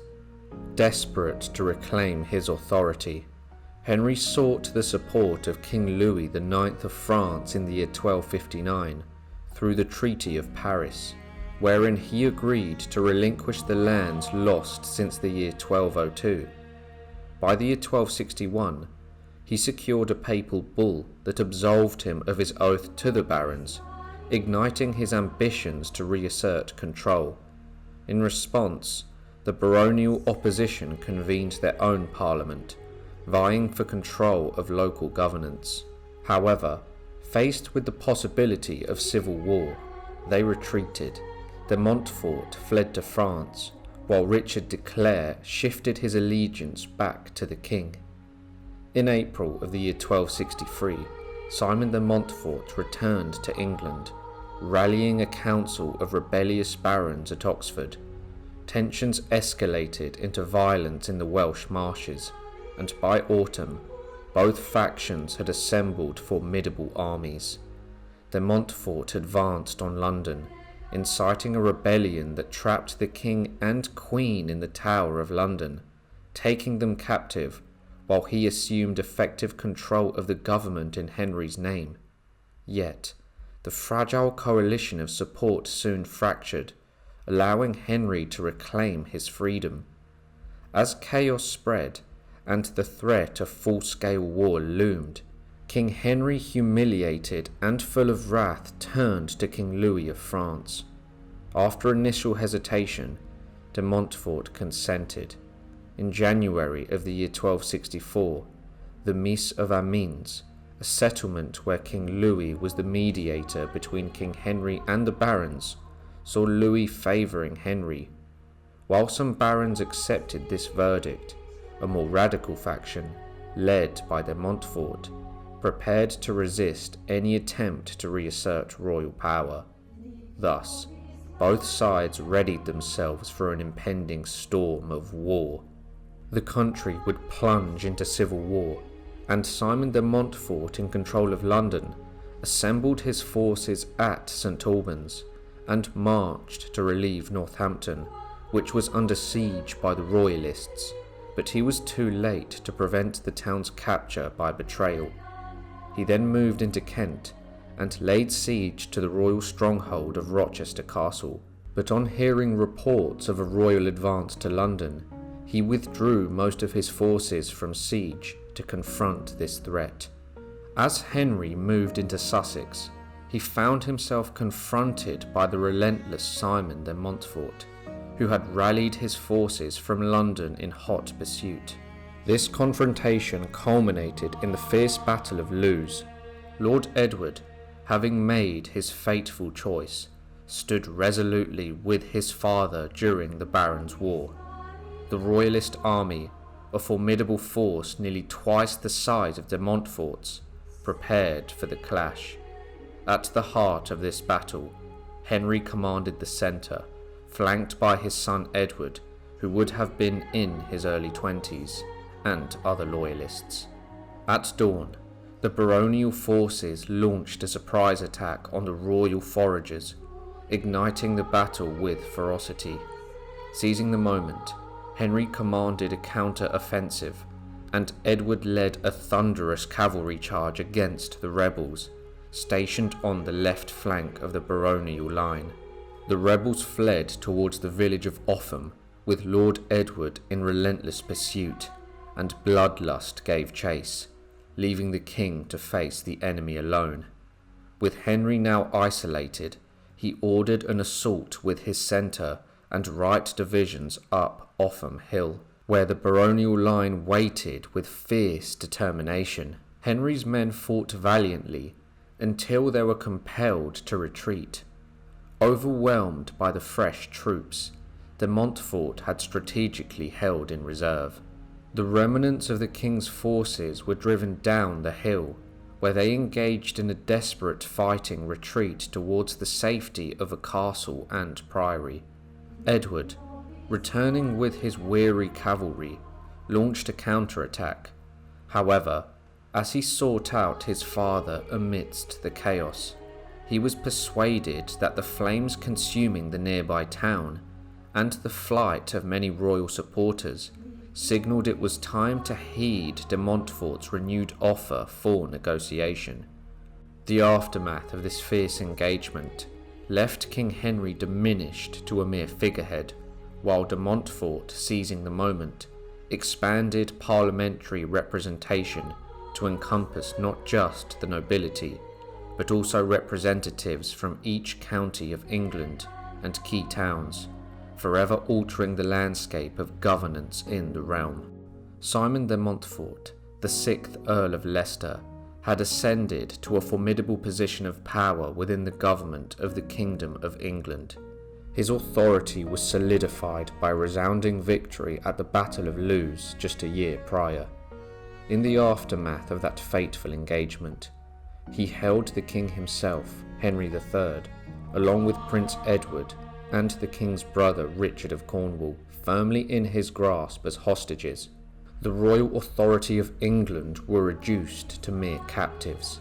Yet, as the seasons changed, so too did the fortunes of de Montfort and the country's self-appointed regent. His sphere of influence soon began to diminish, rapidly eroding due to the loss of vital allies who had once bolstered his cause. In February, the tides of fate shifted ominously when Robert de Ferrers, the Earl of Derby, was arrested and imprisoned within the grim confines of the Tower of London.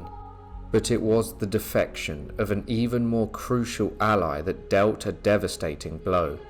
In May, Gilbert de Clare, the Earl of Gloucester, once the stalwart supporter of de Montfort, abandoned the cause, pledging his allegiance instead to the king. This pivotal betrayal enabled Prince Edward to escape the confines of de Montfort's captivity, setting the stage for a dramatic resurgence of royal power. Emboldened by his newfound freedom, Edward forged an alliance with Gilbert the Earl of Gloucester and set about raising a new royalist army, determined to reclaim the crown's dignity and assert their rightful place in the realm. This alliance would ultimately lead to the climactic Battle of Evesham, where the young prince known as Lord Edward would take command, drawing upon the hard-earned lessons of the defeat at Lewes. The royalists resolved to secure the high ground, a tactical advantage that could spell the difference between victory and ruin. They chose the ridge known as Green Hill. Edward strategically positioned his troops on the left. As dawn broke, a storm brewed on the horizon, mirroring the brewing conflict about to erupt. In the previous clash at Lewes, the baronial forces had drawn strength from an almost divine sense of destiny, their white crosses serving as symbols of their righteous cause. This time, however, the royalists bore a red cross, a vibrant mark of their determination.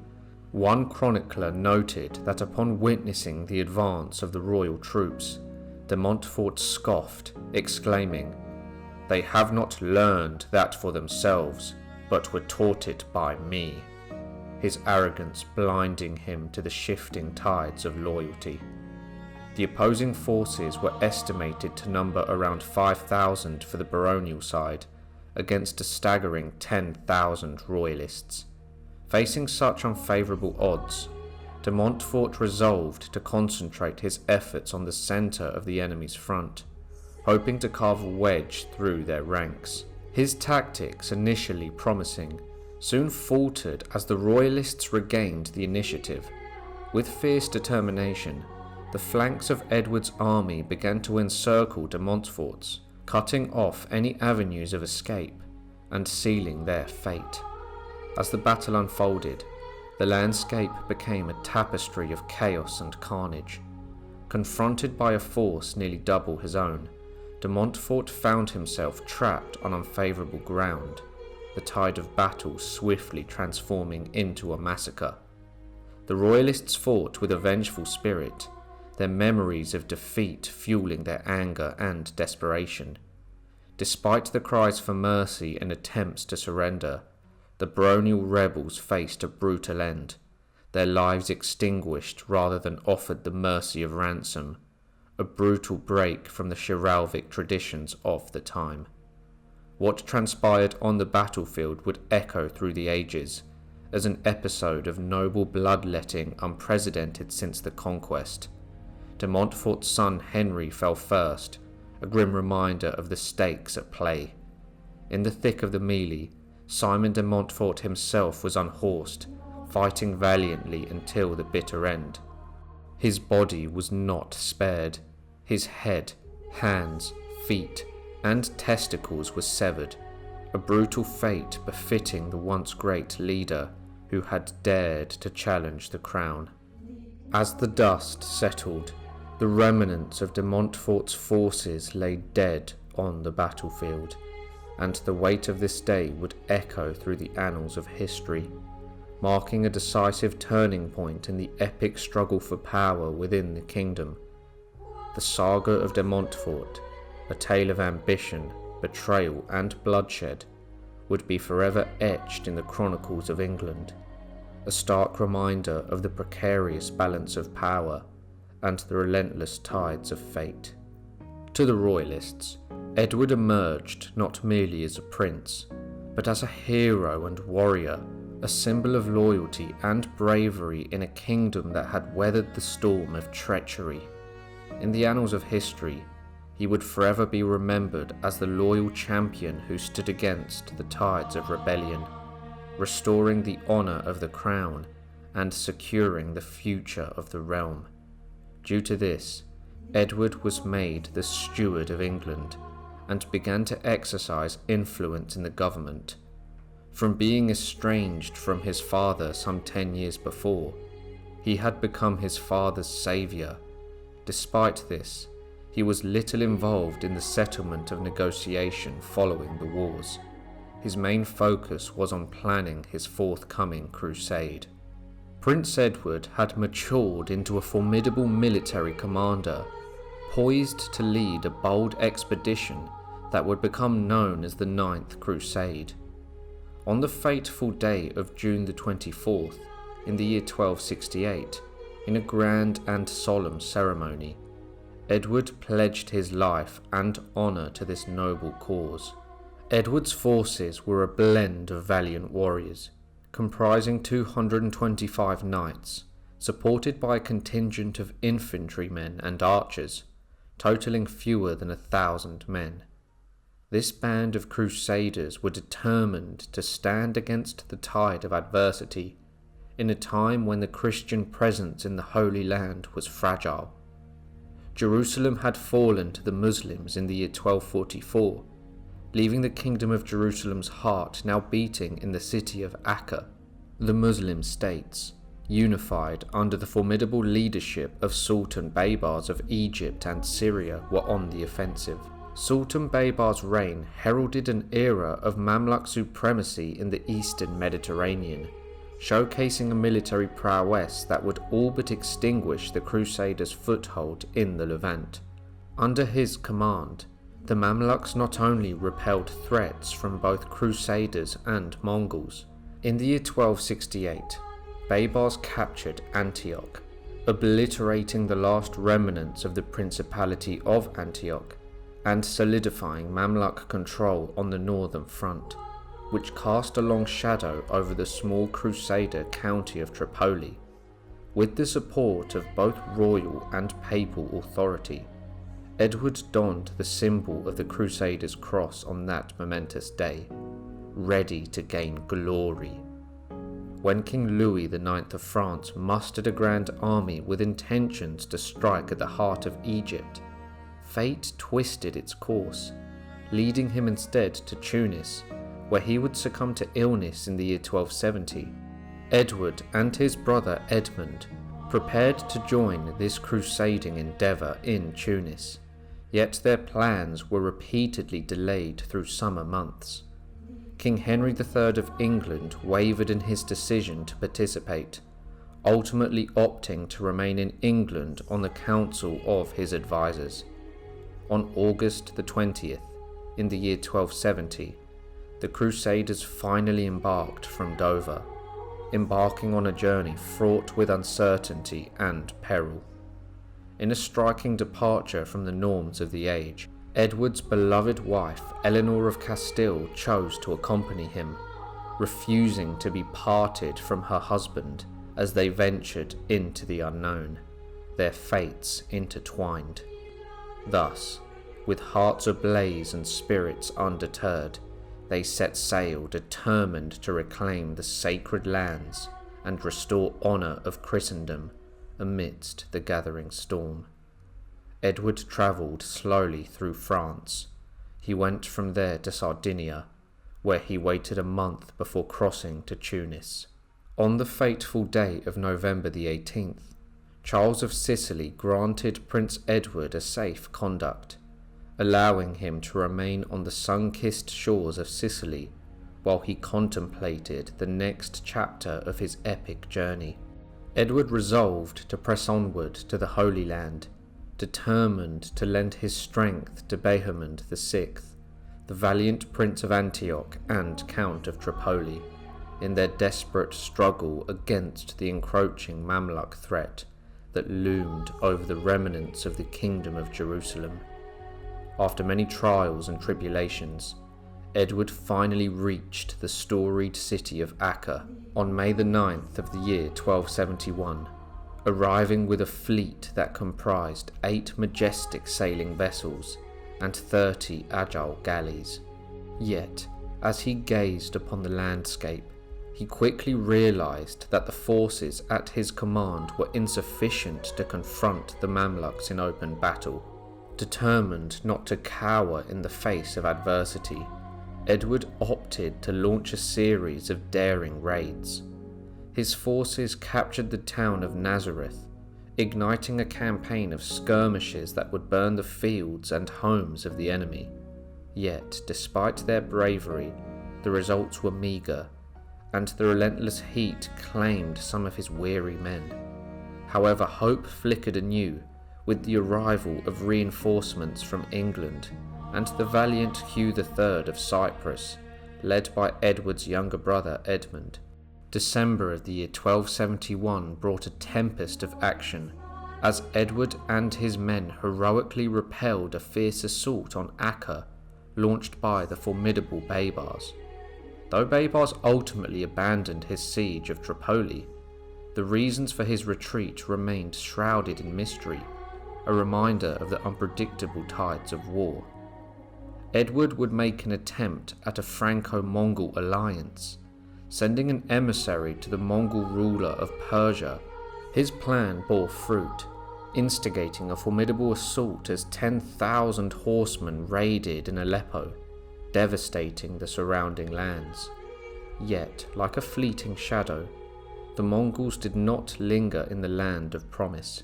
When the Mamluk leader Baybars mounted a counter-offensive, the Mongols had already retreated beyond the mighty Euphrates, their spoils of war heavy upon them. During this tense interval, Baybars grew increasingly wary of a potential combined land-sea assault upon Egypt, a maneuver that threatened to unseat him from his hard-won dominion. Recognizing the peril that loomed on the horizon, he resolved to fortify his position by constructing a formidable fleet. Once his naval vassals were completed, Baybars set his sights on a cunning stratagem. Instead of confronting the Crusader army directly, he plotted to land upon the shores of Cyprus in the year 1271.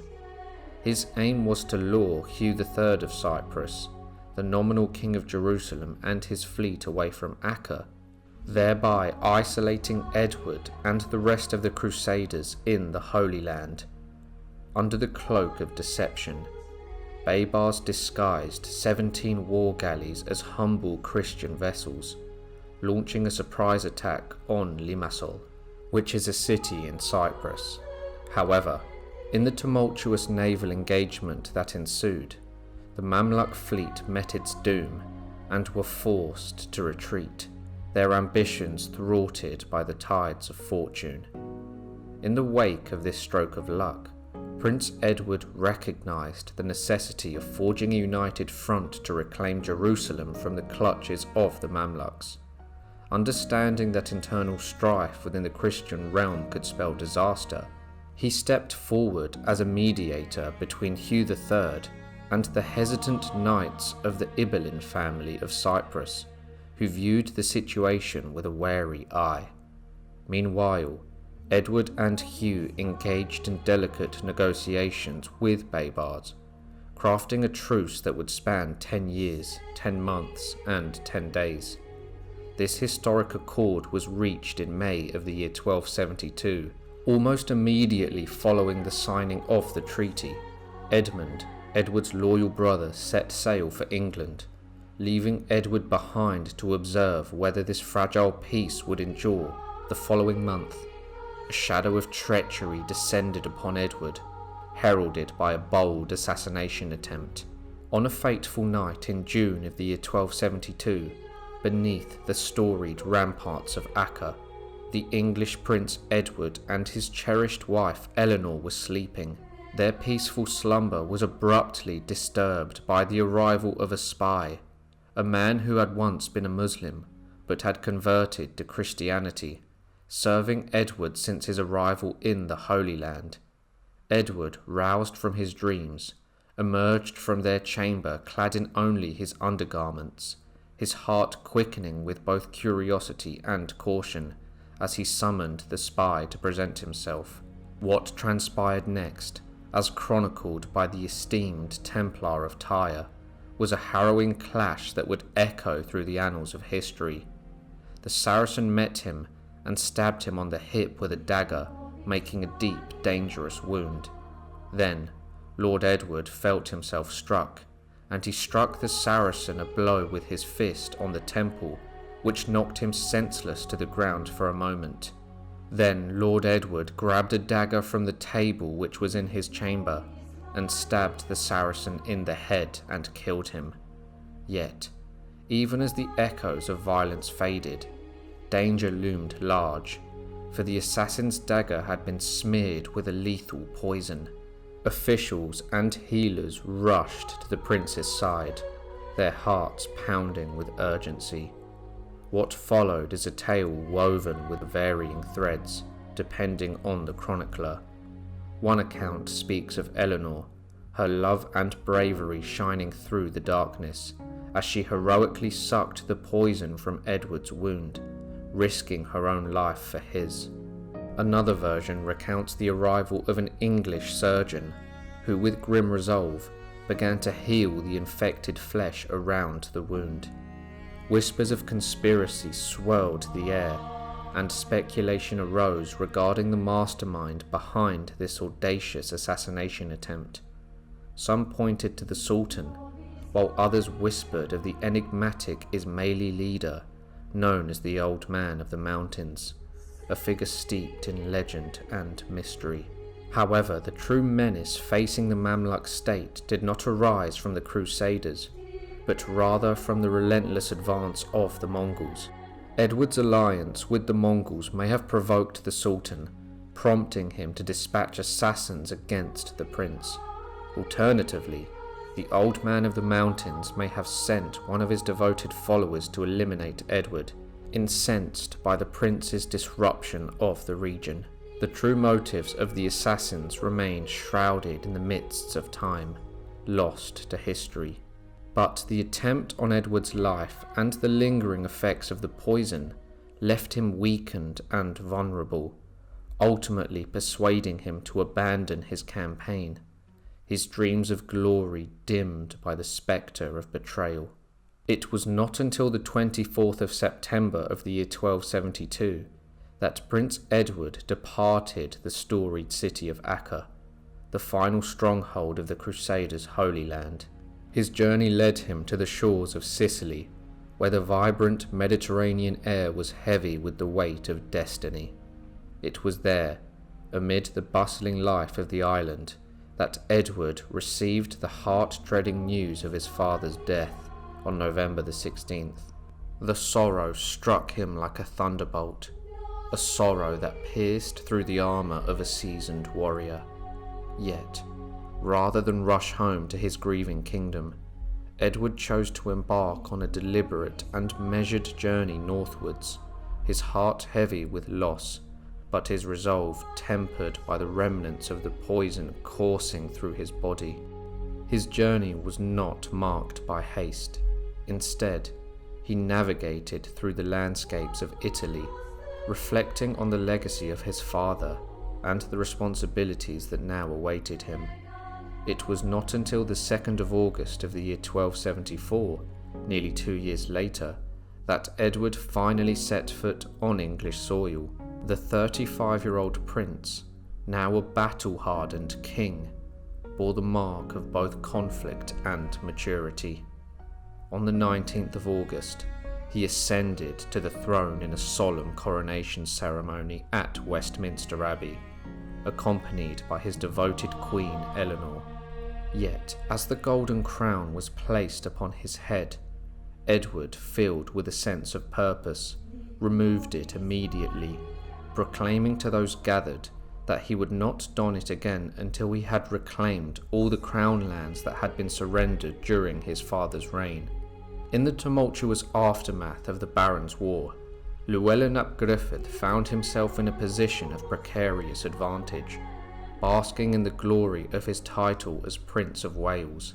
The Prince of Wales would refuse to pay homage to the newly crowned King of England, Edward, citing ongoing hostilities and Edward's sheltering of his enemies. This defiance culminated in November of the year 1276, when Edward, driven by a desire to assert his authority, declared war against the Welsh prince.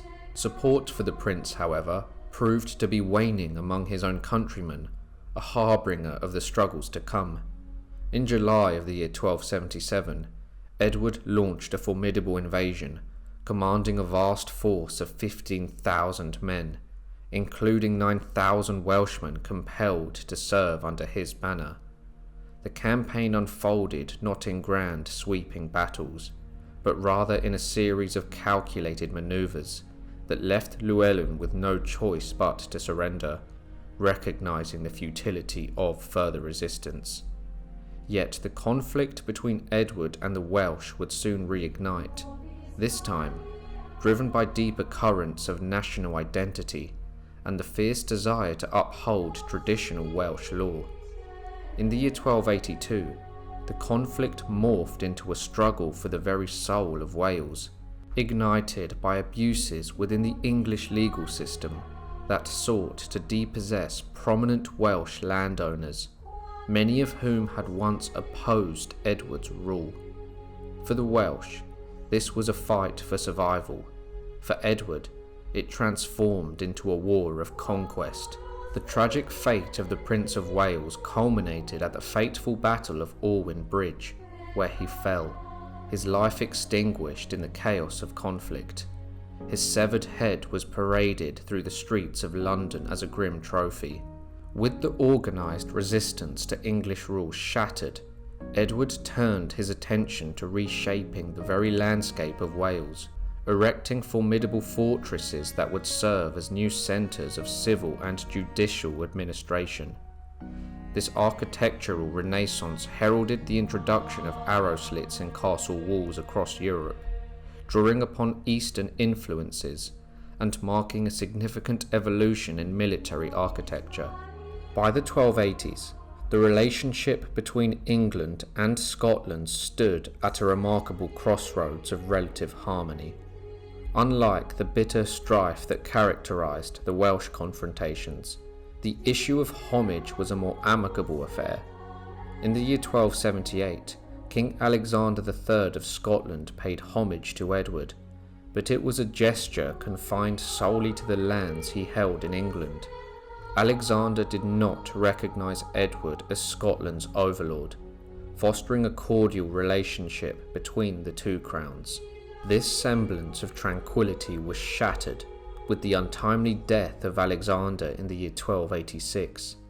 His passing left the Scottish throne in peril, for he bequeathed the crown to his only surviving descendant, his 3-year-old granddaughter Margaret.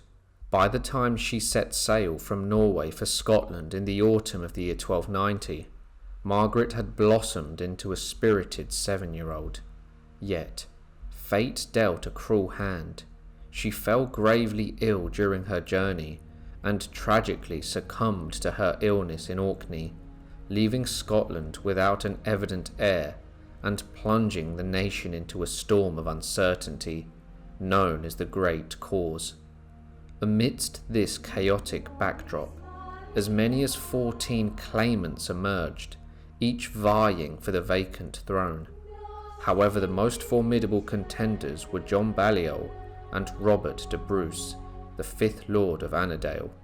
In their desperation for resolution, the Scottish magnates turned to Edward, beseeching him to oversee the proceedings and administer justice.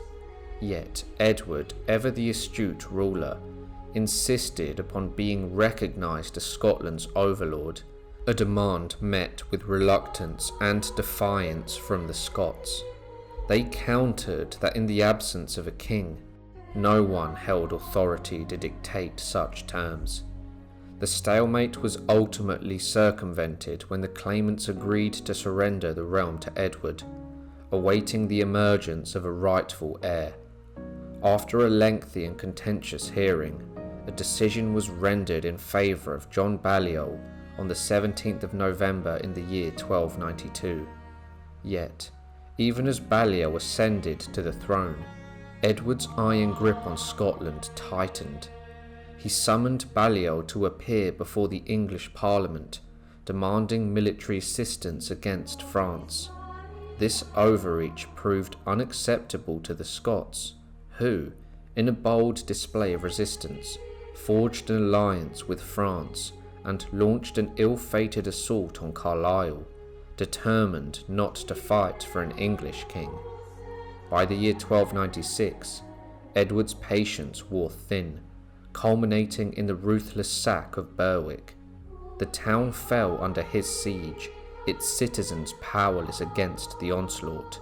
In a chilling display of tyrannical rage, Edward unleashed a massacre that would haunt the annals of history. For 2 long days, the streets ran red with the blood of 7,500 souls, men, women, and children, all mercilessly slain in a brutal demonstration of power, so that mills could be turned by the flow of their blood. Following the harrowing massacre, Edward sought to crush any lingering Scottish resistance.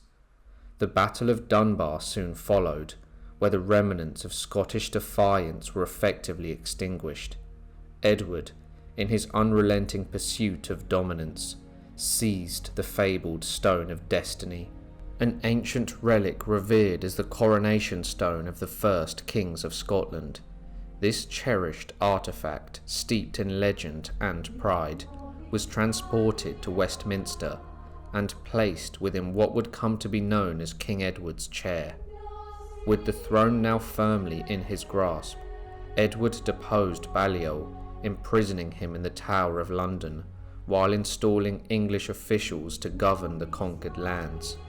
The campaign had yielded significant success, and Edward emerged as a formidable monarch, having subdued both Wales and Scotland under his rule. His power resonated through the ages, drawing comparisons to the ancient Anglo-Saxon king Æthelstan, for both had bent the Isle of Britannia to their indomitable will. Yet, even amid this triumph, the embers of resistance smouldered in the hearts of the Scots, foreshadowing the fierce struggles that lay ahead in the relentless pursuit of their sovereignty. Edward of England believed he had firmly grasped the reins of Scotland's fate when he departed the land in the year 1296. Yet, resistance swiftly emerged under the leadership of Andrew de Moray and William Wallace. On the fateful day of the 11th of September in the year 1297, an English force vast and formidable found itself ensnared in a storm of Scottish valour. Though fewer in number, Wallace and Moray led their men to a stunning victory at the Battle of Stirling Bridge. In the wake of this Scottish uprising, Edward returned from Flanders, his spirit ablaze with fury and determination to quash the rebels once and for all. The Scots were without a king, rallied around the figure of William Wallace, who had become a symbol of their yearning for freedom and justice. However, even this titan of liberty would find himself facing the formidable Edward Longshanks, a man whose very name inspired fear and whose stature and character loomed larger than life itself. It would be a clash of legends, a confrontation between titans whose destinies were woven together by the threads of conflict. On the scorching summer day of the 22nd of July in the year 1298, Edward unleashed his wrath upon Wallace's forces at the Battle of Falkirk, where the Scottish dream of independence was shattered beneath the weight of English steel. Edward's relentless campaign continued. In the year 1300, he pressed further into the heart of Scotland, yet the Scots, embodying the spirit of defiance, chose to avoid open battle, opting instead for guerrilla tactics that harried the English forces, striking like shadows in the night. By the year 1303, the tides of political alliances shifted dramatically with the signing of a peace treaty between England and France, effectively dismantling the Franco-Scottish alliance. Robert the Bruce, a man of noble lineage and a claimant to the Scottish crown, had in the winter of 1301 and 02 aligned himself with the English, but this alliance would not endure. In the year 1304, with most of the Scottish nobility pledging their fealty to Edward, the English managed to recapture the strategic stronghold of Stirling Castle. A bitter blow to Scottish pride came in the year 1305, when Wallace, the revered champion of independence, was betrayed by one of his men. Captured and transported to London, he faced a grim fate in a public execution that served as a spectacle for the English, reinforcing their dominion over the land. With Scotland now effectively leaderless and under the yoke of English control, Edward took decisive measures to consolidate his rule, appointing Englishmen and those Scots willing to collaborate to govern the realm. But the tides of fortune are ever fickle, and on the 10th of February in the year 1306, a spark ignited the embers of rebellion once more when Robert the Bruce, in an act of fierce resolve, struck down his rival John Comyn. Just weeks later, on the 25th of March, he donned the crown of Scotland, igniting a renewed campaign for independence that would catch the English unaware. At the age of 67, Edward, frail and weary from the burdens of time, dispatched his barons to quell the new uprising. In the following battle, the Scots were dealt a crushing blow, forcing Bruce into the shadows, his spirit unbroken yet battered. In an unprecedented display of cruelty, Edward unleashed his wrath upon Bruce's kin and supporters. His sister Mary languished in a cage for 4 agonizing years, while Isabella Macduff, the woman who crowned Bruce, endured a similar fate. The fate of Bruce's younger brother was particularly grim. Captured after he heroically defended his garrison, he faced the grisly punishment of hanging, drawing, and quartering. To Edward, the conflict morphed from a noble struggle between nations into a brutal suppression of treachery, a rebellion of disloyal subjects that must be quelled at all costs. However, this very brutality, rather than extinguishing the flames of resistance, kindled a fervour among the Scottish people, rallying support behind Robert the Bruce as their rightful leader in the fight for freedom. Thus the struggle continued, echoing through the annals of history, a saga of courage, betrayal, and the unyielding quest for independence. Upon receiving word of Robert the Bruce's resolve to reclaim Scotland's sovereignty, Edward, the King of England, hastened northward, his spirit aflame with ambition to quell the rebellious tide once more. Yet fate, ever capricious, dealt him a cruel hand, As the 68-year-old monarch traversed the rugged landscape towards the Scottish border, he was beset by a debilitating affliction, dysentery. His condition swiftly deteriorated, transforming his once formidable presence into that of a frail old man. On the 7th of July, in the year 1307, Edward breathed his last. From the shadows of history, various tales emerged regarding the king's final wishes. According to one tradition, he expressed a desire for his heart to be transported to the Holy Land, accompanied by an army destined to confront the infidels and reclaim the sacred lands for Christendom. Yet another, perhaps more dubious, spoke of his yearning for his very bones to be borne aloft the future campaigns against the Scots, a spectral presence guiding his forces in death as he had in life.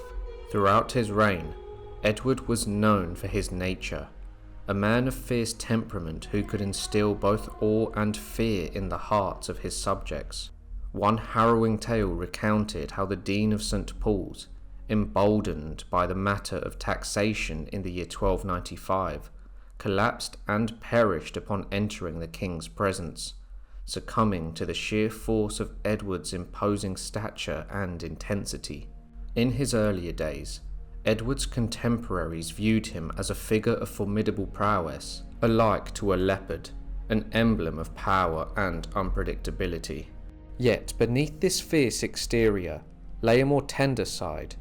Edward was devoted to his extensive family, showering his daughters with lavish gifts and affection whenever they graced the royal court. Despite the harshness that marked his rule, Edward garnered respect and fear among his English subjects. While he may not have been beloved in the hearts of the people, he commanded a unique reverence, evident in the absence of armed rebellion during his reign.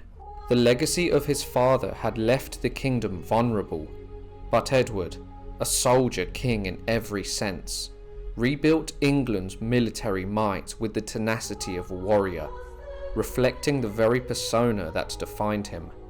Edward's legacy extended through his children. By his first wife, Eleanor, he fathered at least 14 children, perhaps as many as 16. Among these, 5 daughters flourished into adulthood, yet only one son, Edward II, survived to bear the mantle of kingship after his father's passing. With Margaret of France, Edward fathered 2 sons who grew to maturity. The storied life of Edward, a king of contrasting legacies, came to its conclusion as a glorious monarch forever remembered as both a tyrant and a saviour of England. His tale endures, a saga etched in the annals of history, embodying the complex interplay of power, ambition, and the unyielding pursuit of a kingdom's destiny. I would like to give a huge thank you to all of my members. Your contribution is valuable to the continuation of the channel, and I appreciate you all immensely. A special thank you to John Sites. I hope you all enjoyed the video. If you did, be sure to like, subscribe and share, and I'll see you all next week for another History Profile.